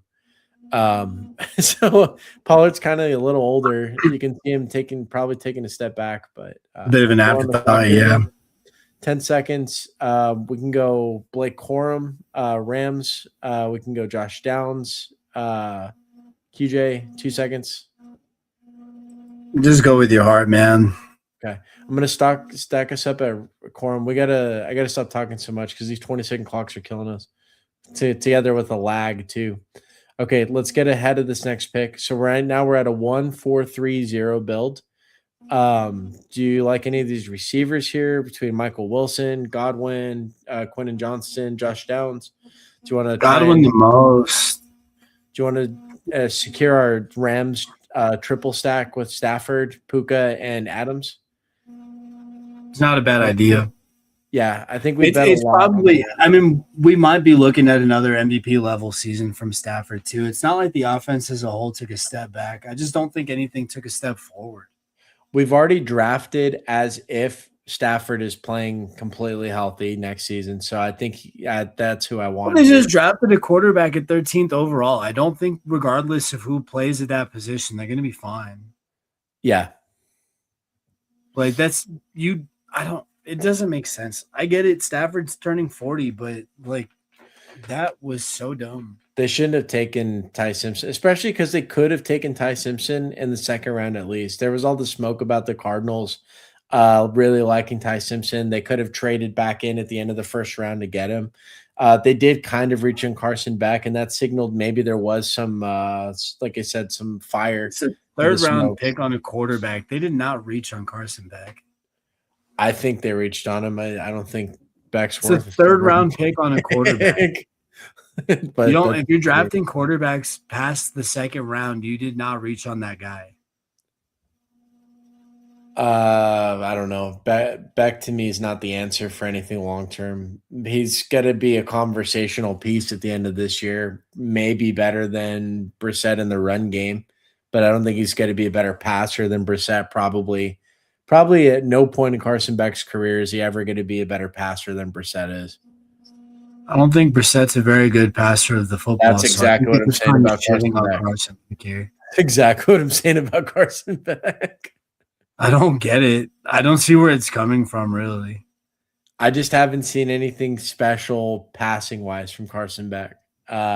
He's played in a bunch of big games. He's a big body quarterback that may translate well to making stuff happen, kind of like the way Jackson Dart makes stuff happen in the New York Giants. But again, similar ceiling there as a passer. I just don't see either guy like being the dude you want with the ball in their hand with 4 minutes to go left in a game. There are a lot of people who would say that about Josh Allen as well. Yeah, I'm one of them, I think. Yeah. In the playoffs.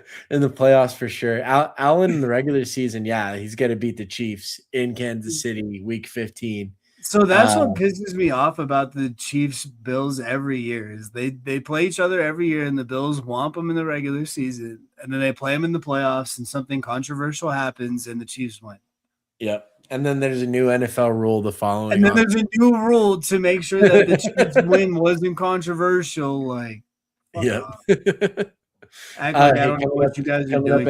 I watched the here. WWE pull this same shit for John Cena and Roman fucking Reigns, bro. I know exactly what's happening in the NFL right now. I just have to figure it out. Like, yep. If I can figure out who's going to be the new title belt holder every year, then I'm going to be in the fucking. We're on the clock. Got 10 seconds here. Do you want to go Kittle tight end, Wandale receiver? Kittle at tight end. All right, let's do that. Because I'm not super in love with Wandale, and we do need a solidified tight end who's going to get some nice value. Yeah, and we got some guys coming up. We can with Kelsey Ferguson. Receiver, we're probably going to need some help at soon. I think we got top end pieces that work really well. Puka, Pickens, Adams. These guys are going to be in our lineup like most every week. But we have no depth there. So the bye week, for example, for the Rams is going to be rough. Tight ends, I can see us. I don't know. I can see us just stacking like 9 receivers here and then going maybe 2 quarterback or just not going past 5 running back. We only have 1 tight end, right? Yeah, 1 tight end so far. George Kittle may not be available first part of the season. So we should go another tight end if we can get one of the bigger. Yeah, you want to go One Fergo, of the more Kelsey. reliable names that we like. So Ferguson, Um, Kelsey, or Andrews all are good to me. I also so need more likely. Fergo's my guy. If we can get him, he's there. Yeah, yeah, I'm happy with Ferguson here. Or if he's there, we can get him. I I think think he's out of been that displaced range, in the offense because of Pickens. I don't think he is as good as valuable as he was 2 years ago, but I think he's got to be 600 I think yards. he's more And valuable than he was last year, though. I think if Lamb and Pickens are healthy the whole way through, Ferguson is much less That's why valuable than Ferguson Kelsey. takes the Than hype. Kelsey at the same pick range. I think Kelsey is more valuable here. I think Andrews is probably more valuable than No, Andrews Ferguson. is not more valuable. But I'm happy going Ferguson here if you want. I'm okay with Kelsey, but not Andrews. Let's I go. would be Let's okay go with Likely Ferguson. as well. Let's go Ferguson because we already bet on the Cowboys with Pickens bet, so I'm fine with it. I would be okay with Likely as well. I've got no issue with Likely. I think he'll do some good stuff in the Giants offense this year. I don't know what to feel about it. I think Harbaugh is more of he like clams up. They hired. I think that's where Matt Nagy ended up as the OC, and I hate that. I hate Nobody Matt likes Nagy. Matt Nagy. He's awful. He's awful. He's I don't awful know with the how he Bears. He's keeps awful with the getting Chiefs. jobs. He had early career success, I think, with Mahomes, and I think No, that I was gonna say he didn't have any success. What Mahomes did was he would run around for 7 seconds and then just fling the ball as far as he could downhill in the general vicinity of Tyreek Hill. well, they And got it worked results. about 7 times a game. That's pretty awesome when it did, though. It worked about 7 times a game. And you don't need to run an actual offense when that works 7 times a game. You don't need to run a real offense. Yep. And that's why everybody's like, we're seeing it now because what they used to do too is they would run a lot of those stupid little quick screens and they would go for like 50 yards because they had Tyreek Hill. But not only Tyreek Hill, they had 3 other receivers around him who couldn't catch, but they could all block really, really well. So they would just run this one play. They would run a quick screen to Tyreek Hill. Everybody would block really well. It was basically an extension of the offensive line and tight end position. And Tyreek Hill would go run 50 yards down the field. There's not real offense. It was never real offense. And credit to Mahomes having to learn real offense in the last few years. He's done a Yeah. fantastic job of it. But Matt Nagy doesn't do good things. Ask No, Justin Fields. it makes me worry about the Giants' offense this year because I think I think Dart, if he had the right coaching and the right system around him, could be decent starter. I don't think he's a very good passer. I think he makes stuff happen with his legs, and he's being told to do less and less with his legs. And I wonder if that's going to be like this. It's going to limit what he could play like. I think he could be good enough. In other words, I don't think they're going to let him play to his full ability because he's going to get himself hurt. And so I think that the Giants as a whole and their passing attack is going to take a hit. That combined with the more conservative head coach, like who's going to call the game more conservatively, I can just see him clam up and not just take a step back. And so likely I don't like him nearly as much as Kelsey, Andrews, or Ferguson in that same range. Back on the clock here, we probably need another receiver, 3 receivers. We got Shaheed for the upside and go make Jalen McMillan or Travis Hunter. 4 It's seconds. Shaheed. Shaheed, yeah, cool. Yeah.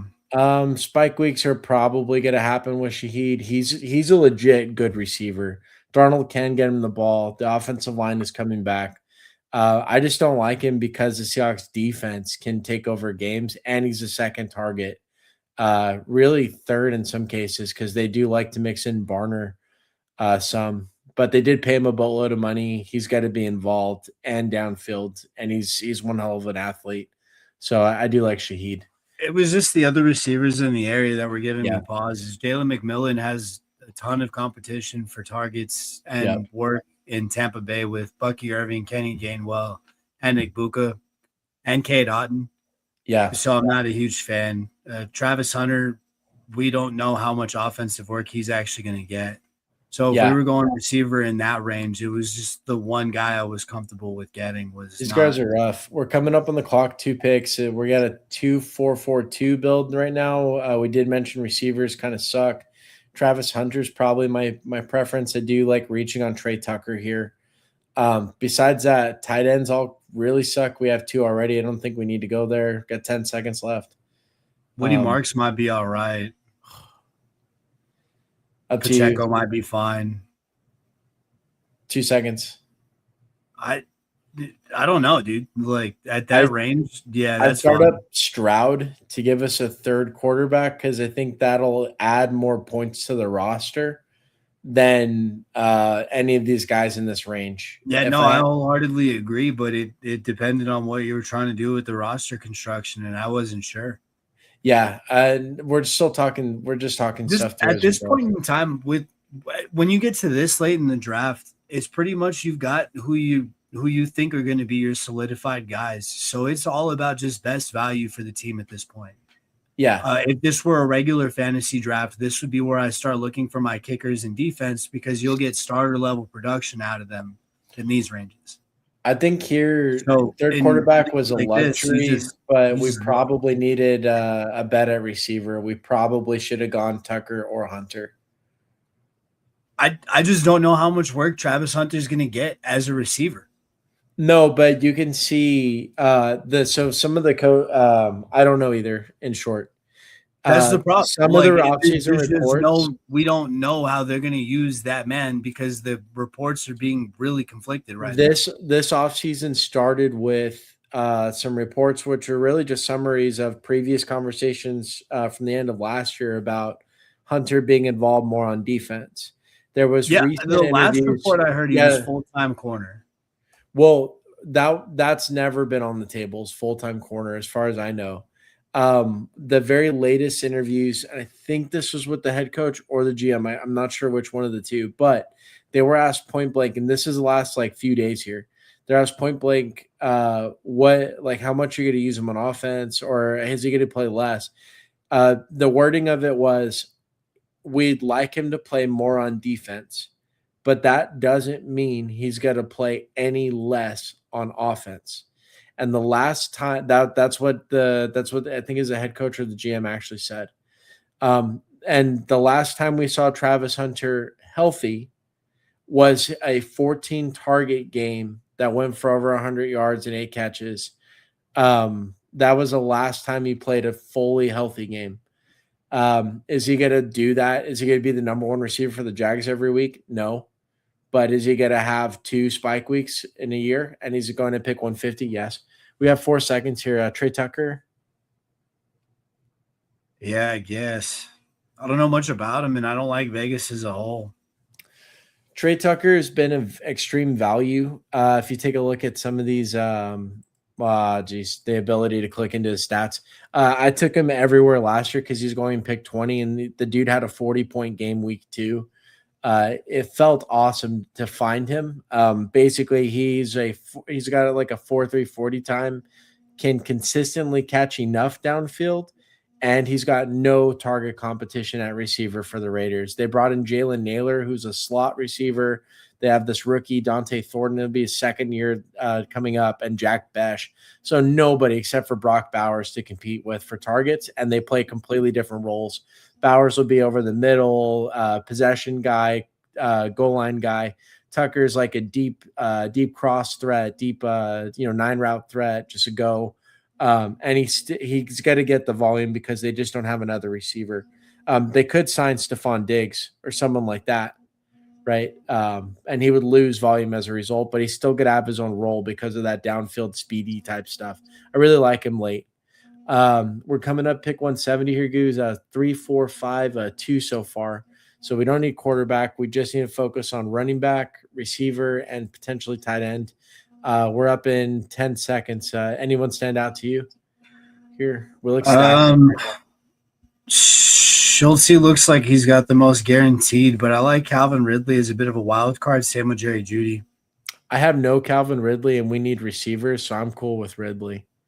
Yeah, I like both. I don't like Ayuk just because I don't know how much he's going to play. Plus, they just brought in Mike Evans, so that's going to be a huge hit to the target share. Yeah. Um, Let's go yeah, Ridley. I like him. Ridley and Judy both, either one.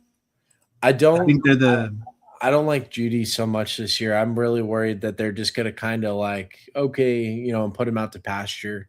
they're the Uh, same level of wild card to me. Jerry Judy's not out to pasture. He's not even close. He's it's like just 4 because years. they drafted two receivers, and both those guys were considered first round level talents, and they're bringing back Fannin, right? So It in would the be in the volume legitimately stupid to put Jerry Judy out to pasture. And in it's the the vo- Browns, so I wouldn't put it yeah. past them.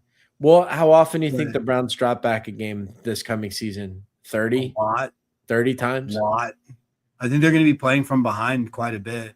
No, but will they have the ball long enough to sustain drives to use Jerry Judy over the middle of the field, like where he's supposed to be?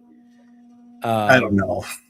I don't think so. I don't like any of the Browns pass catchers this I year. flipped the coin earlier, and it said that the Browns' offensive line was going to be good.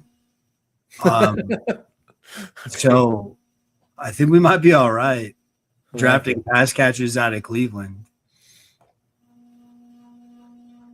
I don't know, I man. don't know. Honestly, the Browns are one of the weirdest teams in the league to me because they for a long time they had a very good defense and a very good offensive line and a very good running back. And the history will tell you that if you have those three things, you can be a really good football team. And they were never a good football team. They're getting a new head coach. Stefanski, I think, is a really good head coach for what he did for so long with the personnel that he had. But Stefanski is not a good head coach I because he do. was at the helm when they got rid of Baker and brought in Watson. If he had any part of that, and just even being in the building is being part of that, you were fucking wrong and you suck. uh, I'm not going to belabor the point. We got three people ahead of us to our next pick. We have a 3-4-6-2 build so far. Quarterbacks obviously short up. Tight end we're pretty strong at. We could probably tack one on late. Four running backs, not the strongest group. We got Brees Hall, Montgomery, Pollard, Corum. I think we do need a running back more than other positions here. But I'm open to receiver as well. Tank Dell stands out. Running backs, Katron Allen in a very weak Commanders backfield with competition. He could stand out on a great offense. Another Penn State guy. Emmanuel Wilson, maybe 40% of the work for Seattle. Sean Tucker is probably my favorite from these guys. That's all I ask is what it is, man. That's because we're working with Tampa Bay's running back three when the top two are Bucky Irving and Yeah, he's a goal line back, to be fair. I went and started him up. We got Sean Tucker. yeah, yeah. I Um, don't know. It's all shit value at this point in the draft. yeah. But We're he's gonna get like 8 touchdowns next year, like 6 touchdowns next year, Sean Tucker. I call 6 sure if for you sure. say so. He's had a 40-point game the last 2 seasons. He's legit good when he gets opportunities. He's just not gonna Yeah, but get I them don't think he's gonna have 8 because of Gainwell, touchdowns. and I think he'll have 6 touchdowns. I think he's gonna be the goal line back It's a for him. crowded backfield right now, man. Yeah, but they're not gonna put Gainwell on the goal line, and Bucky's had his They're gonna chances. give Bucky Irving goal line work. No, he's still not gonna be as good as Sean Tucker. Sean Tucker's big and fast. Bucky's better. I think Bucky's better, but I think Tucker will still find his goal. I think this is a half-point PPR site, and I think if we just need 30 yards and a touchdown to patch us through a bye week, Sean Tucker is very likely to be that guy. I think Katron Allen for the Commanders though could be like the handcuff starter with upside if we got him. 3-5-6-2. We got 2 picks overall left. So we probably need a receiver and maybe a tight end, or a receiver and a running back, but a receiver for sure. I Um, If we hadn't picked Sean Tucker, I would have thought maybe Cade Otton because it's honestly just too many I like miles in Auden. Tampa Bay. Want to go out in here?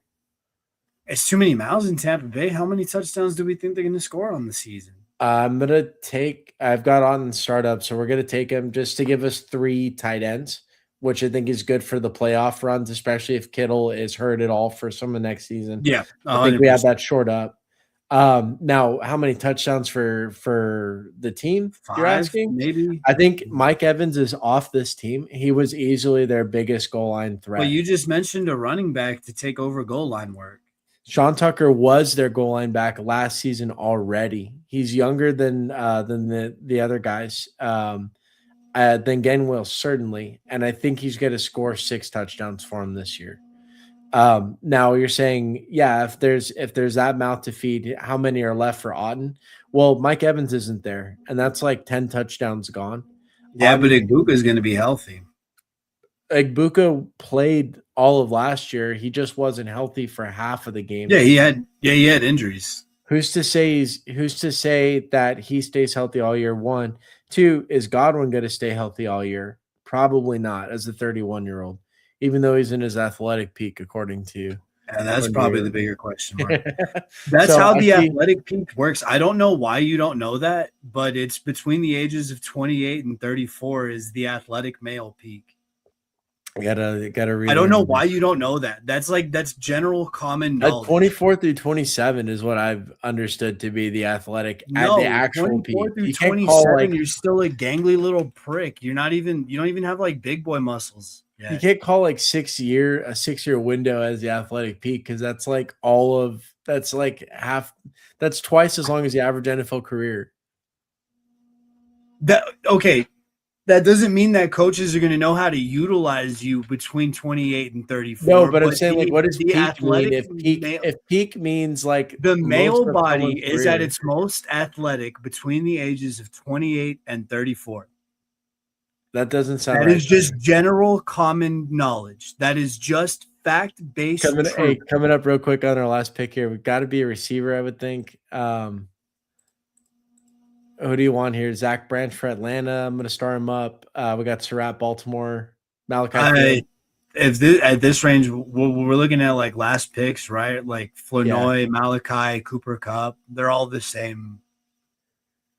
I think we're going to get Branch just because we ran out of time. But to talk that through, that's an interesting spot. So Flournoy is now going in like 170s, partially because all the steam you and I have been drumming up. We moved the market, you and I specifically. But I'm telling you, Dude, we got a lot of views on those Flournoy videos. I I think we listened did. to a lot of DFS, like best ball content. We were banging the drum on Flournoy before I heard anybody else bang that drum. Nice. So we did move the mark. No, it wasn't us that moved it, but we've been talking about him before. But we think Flournoy is like legit late Dude, round I'm pick. telling you, there's 1,000 yards in that man's future. I don't know if it's this year or next year, but there is 1,000 yards in that man's future. Let me get back to the team. Since that went I was through. looking at some of the season long props, and we were right to get in on them when we did a few weeks ago. Yep. The quarterback props have already jumped 400 yards, like pretty much all of them. Caleb's now sitting at 3,900 or something. Pretty much everybody's around. Like the top tiers are now sitting at 4,000 instead of 37. That's how it's done, son. Yeah, we'll try and have like a Sunday night stream, because after the games, there's no better lines than early, right? Like, and those are the bets I specialize in, is that those early lines. I need to get running here very soon, but let's recap this team real quick and then give some last thoughts. So our team in the puppy, Wrong quarterback position. yeah, trying to win $100,000 at top. We got Joe Burrow, Matthew Stafford, and Stroud. Running backs, Like if one position group had the strength of Aaron Donald, it's our quarterback position group here. how with a touchdown heavy site, like one where you need, yeah, like these two guys alone probably got the job done. The CJ Stroud third quarterback just gives us the option throughout the year, especially Stafford gets hurt or Burrow gets It hurt. Both really these is guys have just injury gravy risk. on a good bed of potatoes. Yeah, yeah, definitely. That's a strong quarterback room. Strong fantasy quarterback room I've ever seen. Running backs a little more questionable. Brees Hall, David Montgomery, Tony Pollard, Blake Corum, Sean Tucker. There's a lot of touchdown upside here, especially between Yeah, Montgomery, exactly. Tucker. Pollard should be the starting back, though Tajay Spears is getting a lot of talk. Better offense so this year, so I really like him. Corum, I think, is going way too late compared to what his value actually is.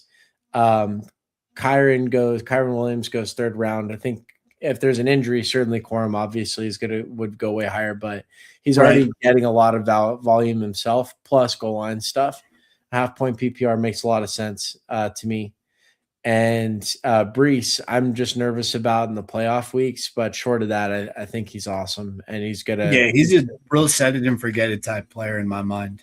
yeah, catches passes, can break long ones, is the goal line guy. Take a Lots of runs 5-yard healthy. screen 80 yards to the house just because he's like that. Receiver is kind of interesting. Obviously, this is the blue chip player, Puka. He's got to be in our roster each and every week. He's got to be putting in massive points several times throughout the year. And we have his counterpart in Devontae together with that Stafford stack. We have most of the touchdown mechanisms on the Rams offense, which should put us contending heavily for throughout the year, provided Stafford stays healthy. Adams 14 touchdowns last year and a half PPR site. Big guy for us. George Pickens, like a little less than last year, but him and Dak and CD should be getting the job done for us each week. So each and every week we've got 3 starters that we can feel pretty good about. Certainly with Puka every single week, and then these other 2 guys, very, very strong games. A lot of contingency upside beyond that, just like some dart throws, deep threats like Trey Tucker.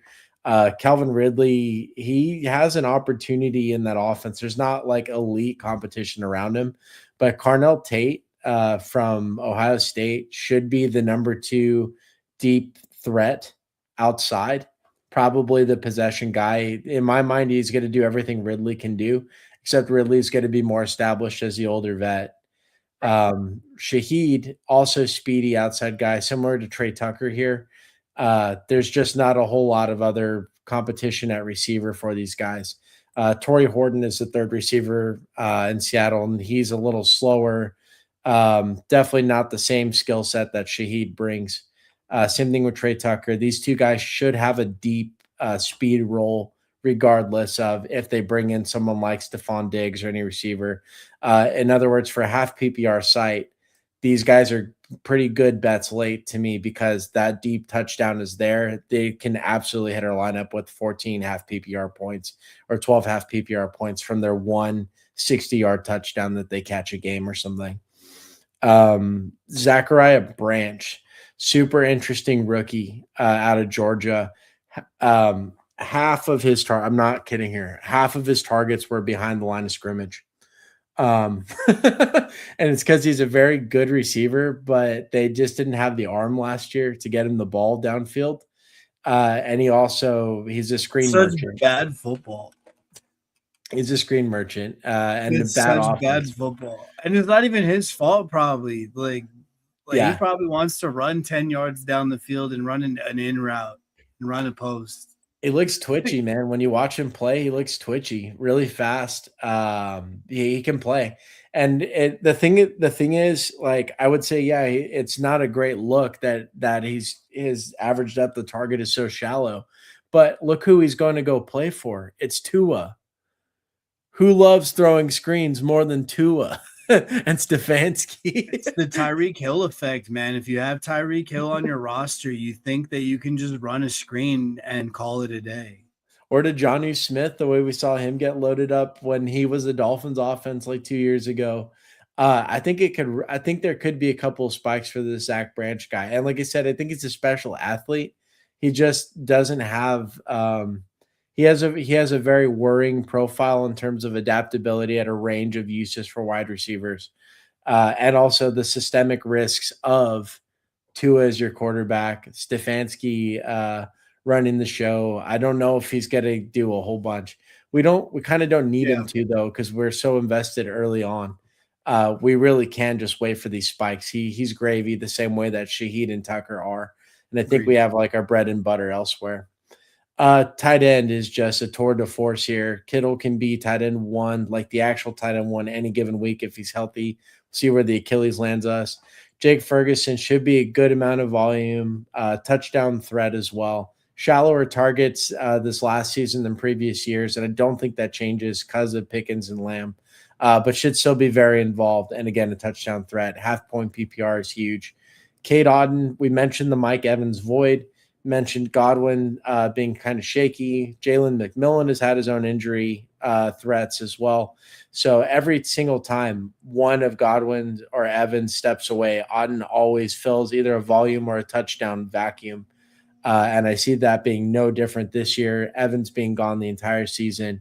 I really like, really like Otton. And I think he can contribute in this team, both because he could help us through the George Kittle out time, but also because even when Kittle's back, that touchdown and volume spike that we get in that Tampa Bay offense is nice to have there. Do you have overall thoughts on the team or these players or?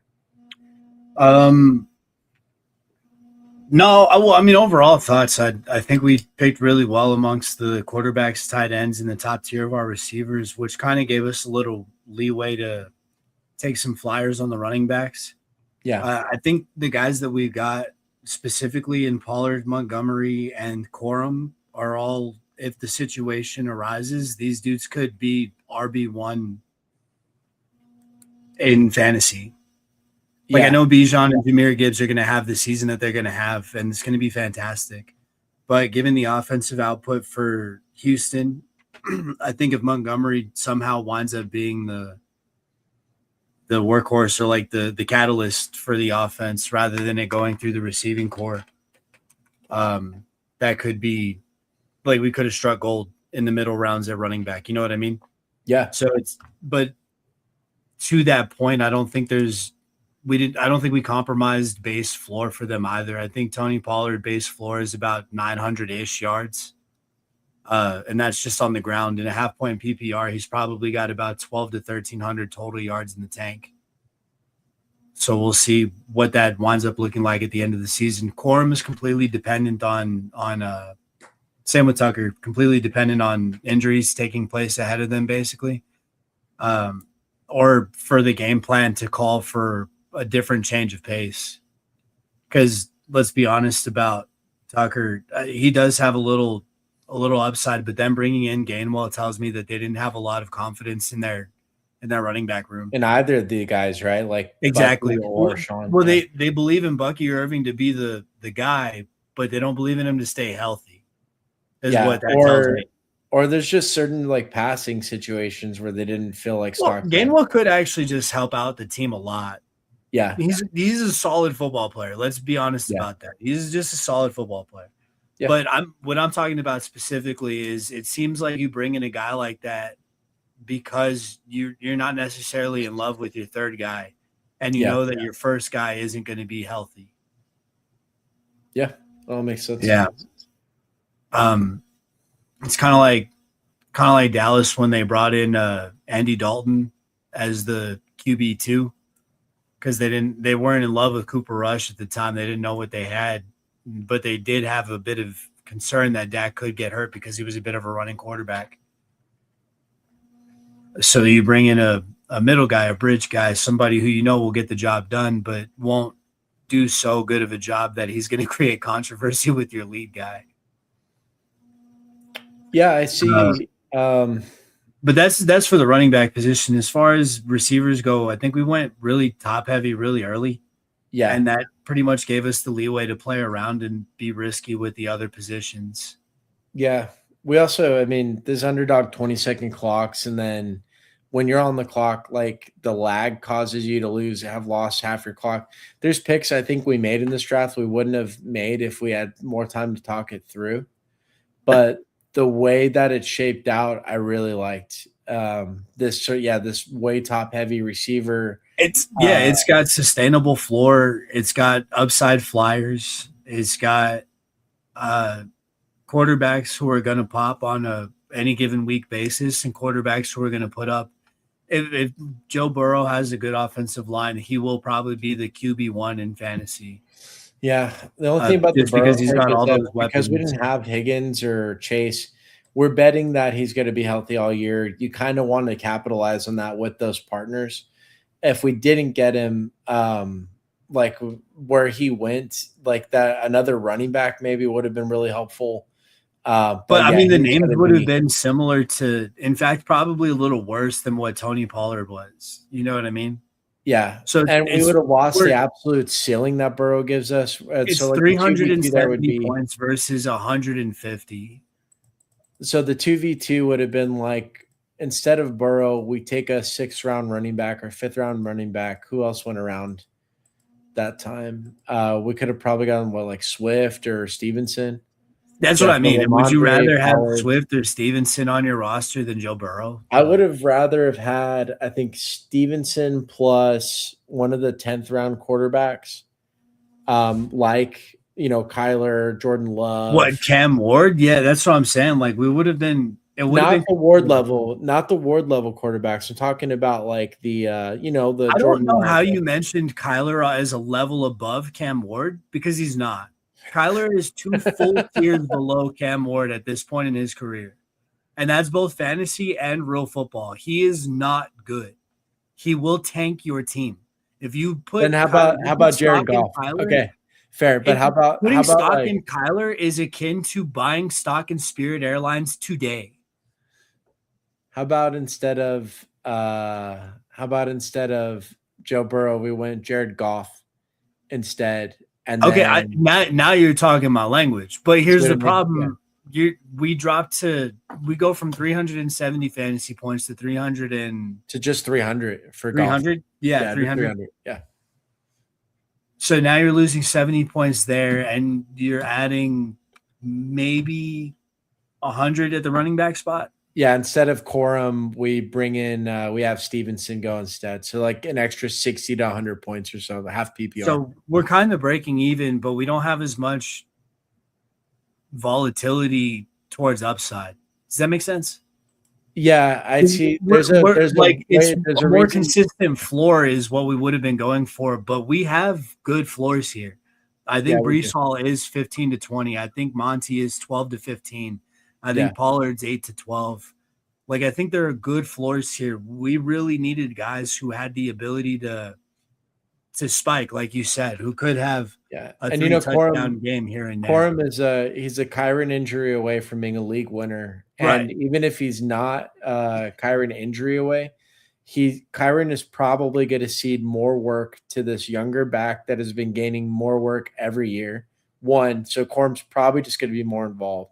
Two is that Corum has that goal line role a little more set. Like Kyron will get the ball when they need short yardage in key situations. But apart from that, they're happy to give this ball to Corum like most throughout the season. They're happy to run him even 50-50 for some of these games. If it's not like a playoff game or a Super Bowl or something. So I think Corum's going to have a lot of like touchdown upside this year. And then there's always a possibility Kyron actually gets hurt, which would just seal it in. And that's where I really like Sean Tucker too, because I think the touchdown role is there already. But yeah, it's just all the room for growth with the injuries. It's just the Bucky and Kenneth Gainwell both being ahead of him on the depth chart. Like I got really excited when Kenneth Gainwell signed with Tampa Bay, and then I remembered Bucky Irving was there, and I was like, "Fuck, that's just crowded now." Yeah, it ruined a lot of the way I felt about Bucky because Bucky to me is like the best version that Gainwell could be.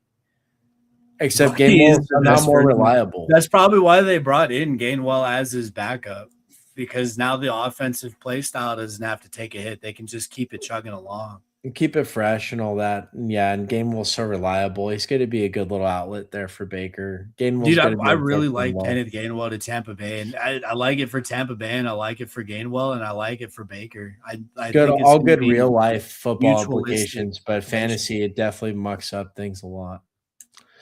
So, Yeah, but time and time again, these best ball tournaments, the one lesson that it proves is that you buy volatility, you buy the volatile spot at running back. You don't know who's going to make it out of these three-headed rooms, but you do know that if there's value there, somebody's going to. Yeah. So usually just buy a piece, and usually it's whoever's cheapest, and in that case, that's our Sean Tucker play. So maybe Bucky gets hurt, maybe Gainwell's off the field for a bit, but I do think we have the touchdown goal line back for the Bucks locked up.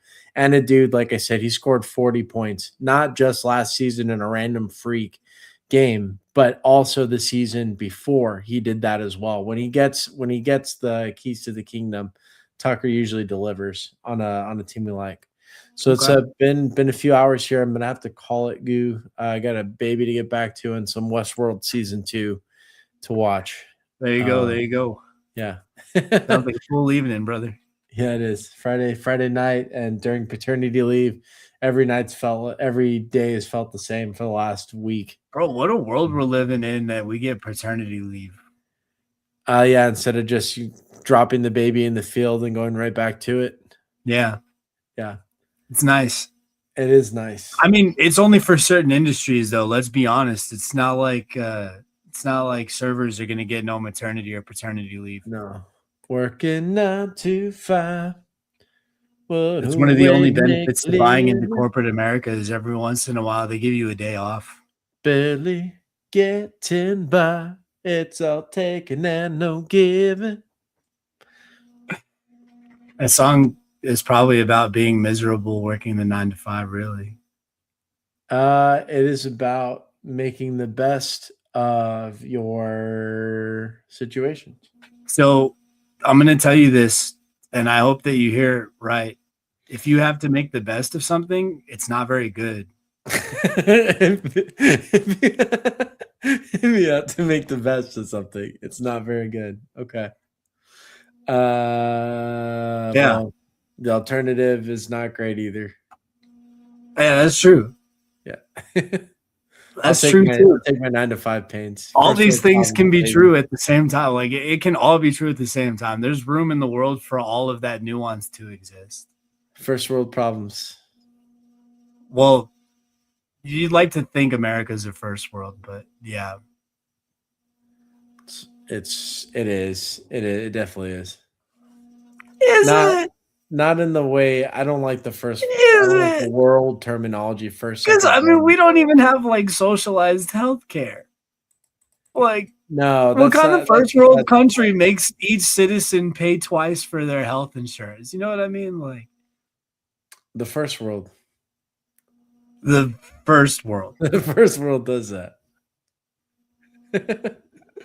All right. First world. The first world. This is what Dr. Evil envisioned for America. We should all be so lucky we get to live out Dr. Evil's vision. With only wanted with freaking $1 million laser beams touch their freaking heads. Dr. Evil. You know what? I do agree with you there that if we all had freaking sharks with freaking laser beams attached to their freaking heads, we'd all be living a much better life. We couldn't get the sharks. They've been classified as an endangered species since I was just about to say the problem is then we'd have all the people coming after us being like, it's bad for the sharks, but there's blood in the water. So I don't know. Well, they got sea bass instead of the sharks. Chilean sea bass? I don't think it was Chilean. I think it was just sea bass. It's been a while since I've seen the first Austin Powers, but in Austin Powers. Because the sharks are declared endangered. I took it to the Jurassic Park quote where it was like, for lunch, we have Chilean sea bass. Oh, we spared no expense on the helicopter that had 2 seat buckles. That was the biggest line that he quoted from that movie too. In a movie where the chief developer is about to jump ship and sell your eggs to your competitor because you wouldn't pay him more, and they've spared no expense. Okay, but let's be honest. His financial problem or Dennis's financial problems were not John Hammond's concern. Sure, but still, I spared no expense, and the best you can do is Newman. And then let's talk about this computer software program that is so secure that a freaking 4th grader who took intro levels can go and find your encrypted password or whatever. It was 1993, and it wasn't an encrypted password. She was literally just having to look through the files. See what I mean? Like, what is There was this nothing encrypted software? though. Like she didn't have to enter any Well, fine, but passwords what in is the there. software system that a fourth grader is How are they going to get to the island? It was 1993. It really wasn't like from a remote island they could hack the dinosaur software. I'm just saying it could be a little more sophisticated. Whatever the software It just system is, should didn't be a need to little be. more It was all on a sophisticated. floppy disk.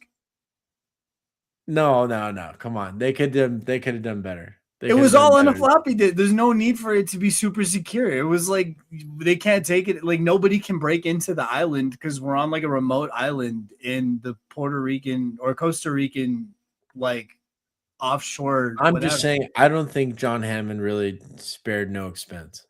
That's all I'm I saying. I wholeheartedly believe that John Hammond cut corners just like every millionaire and billionaire would in his shoes.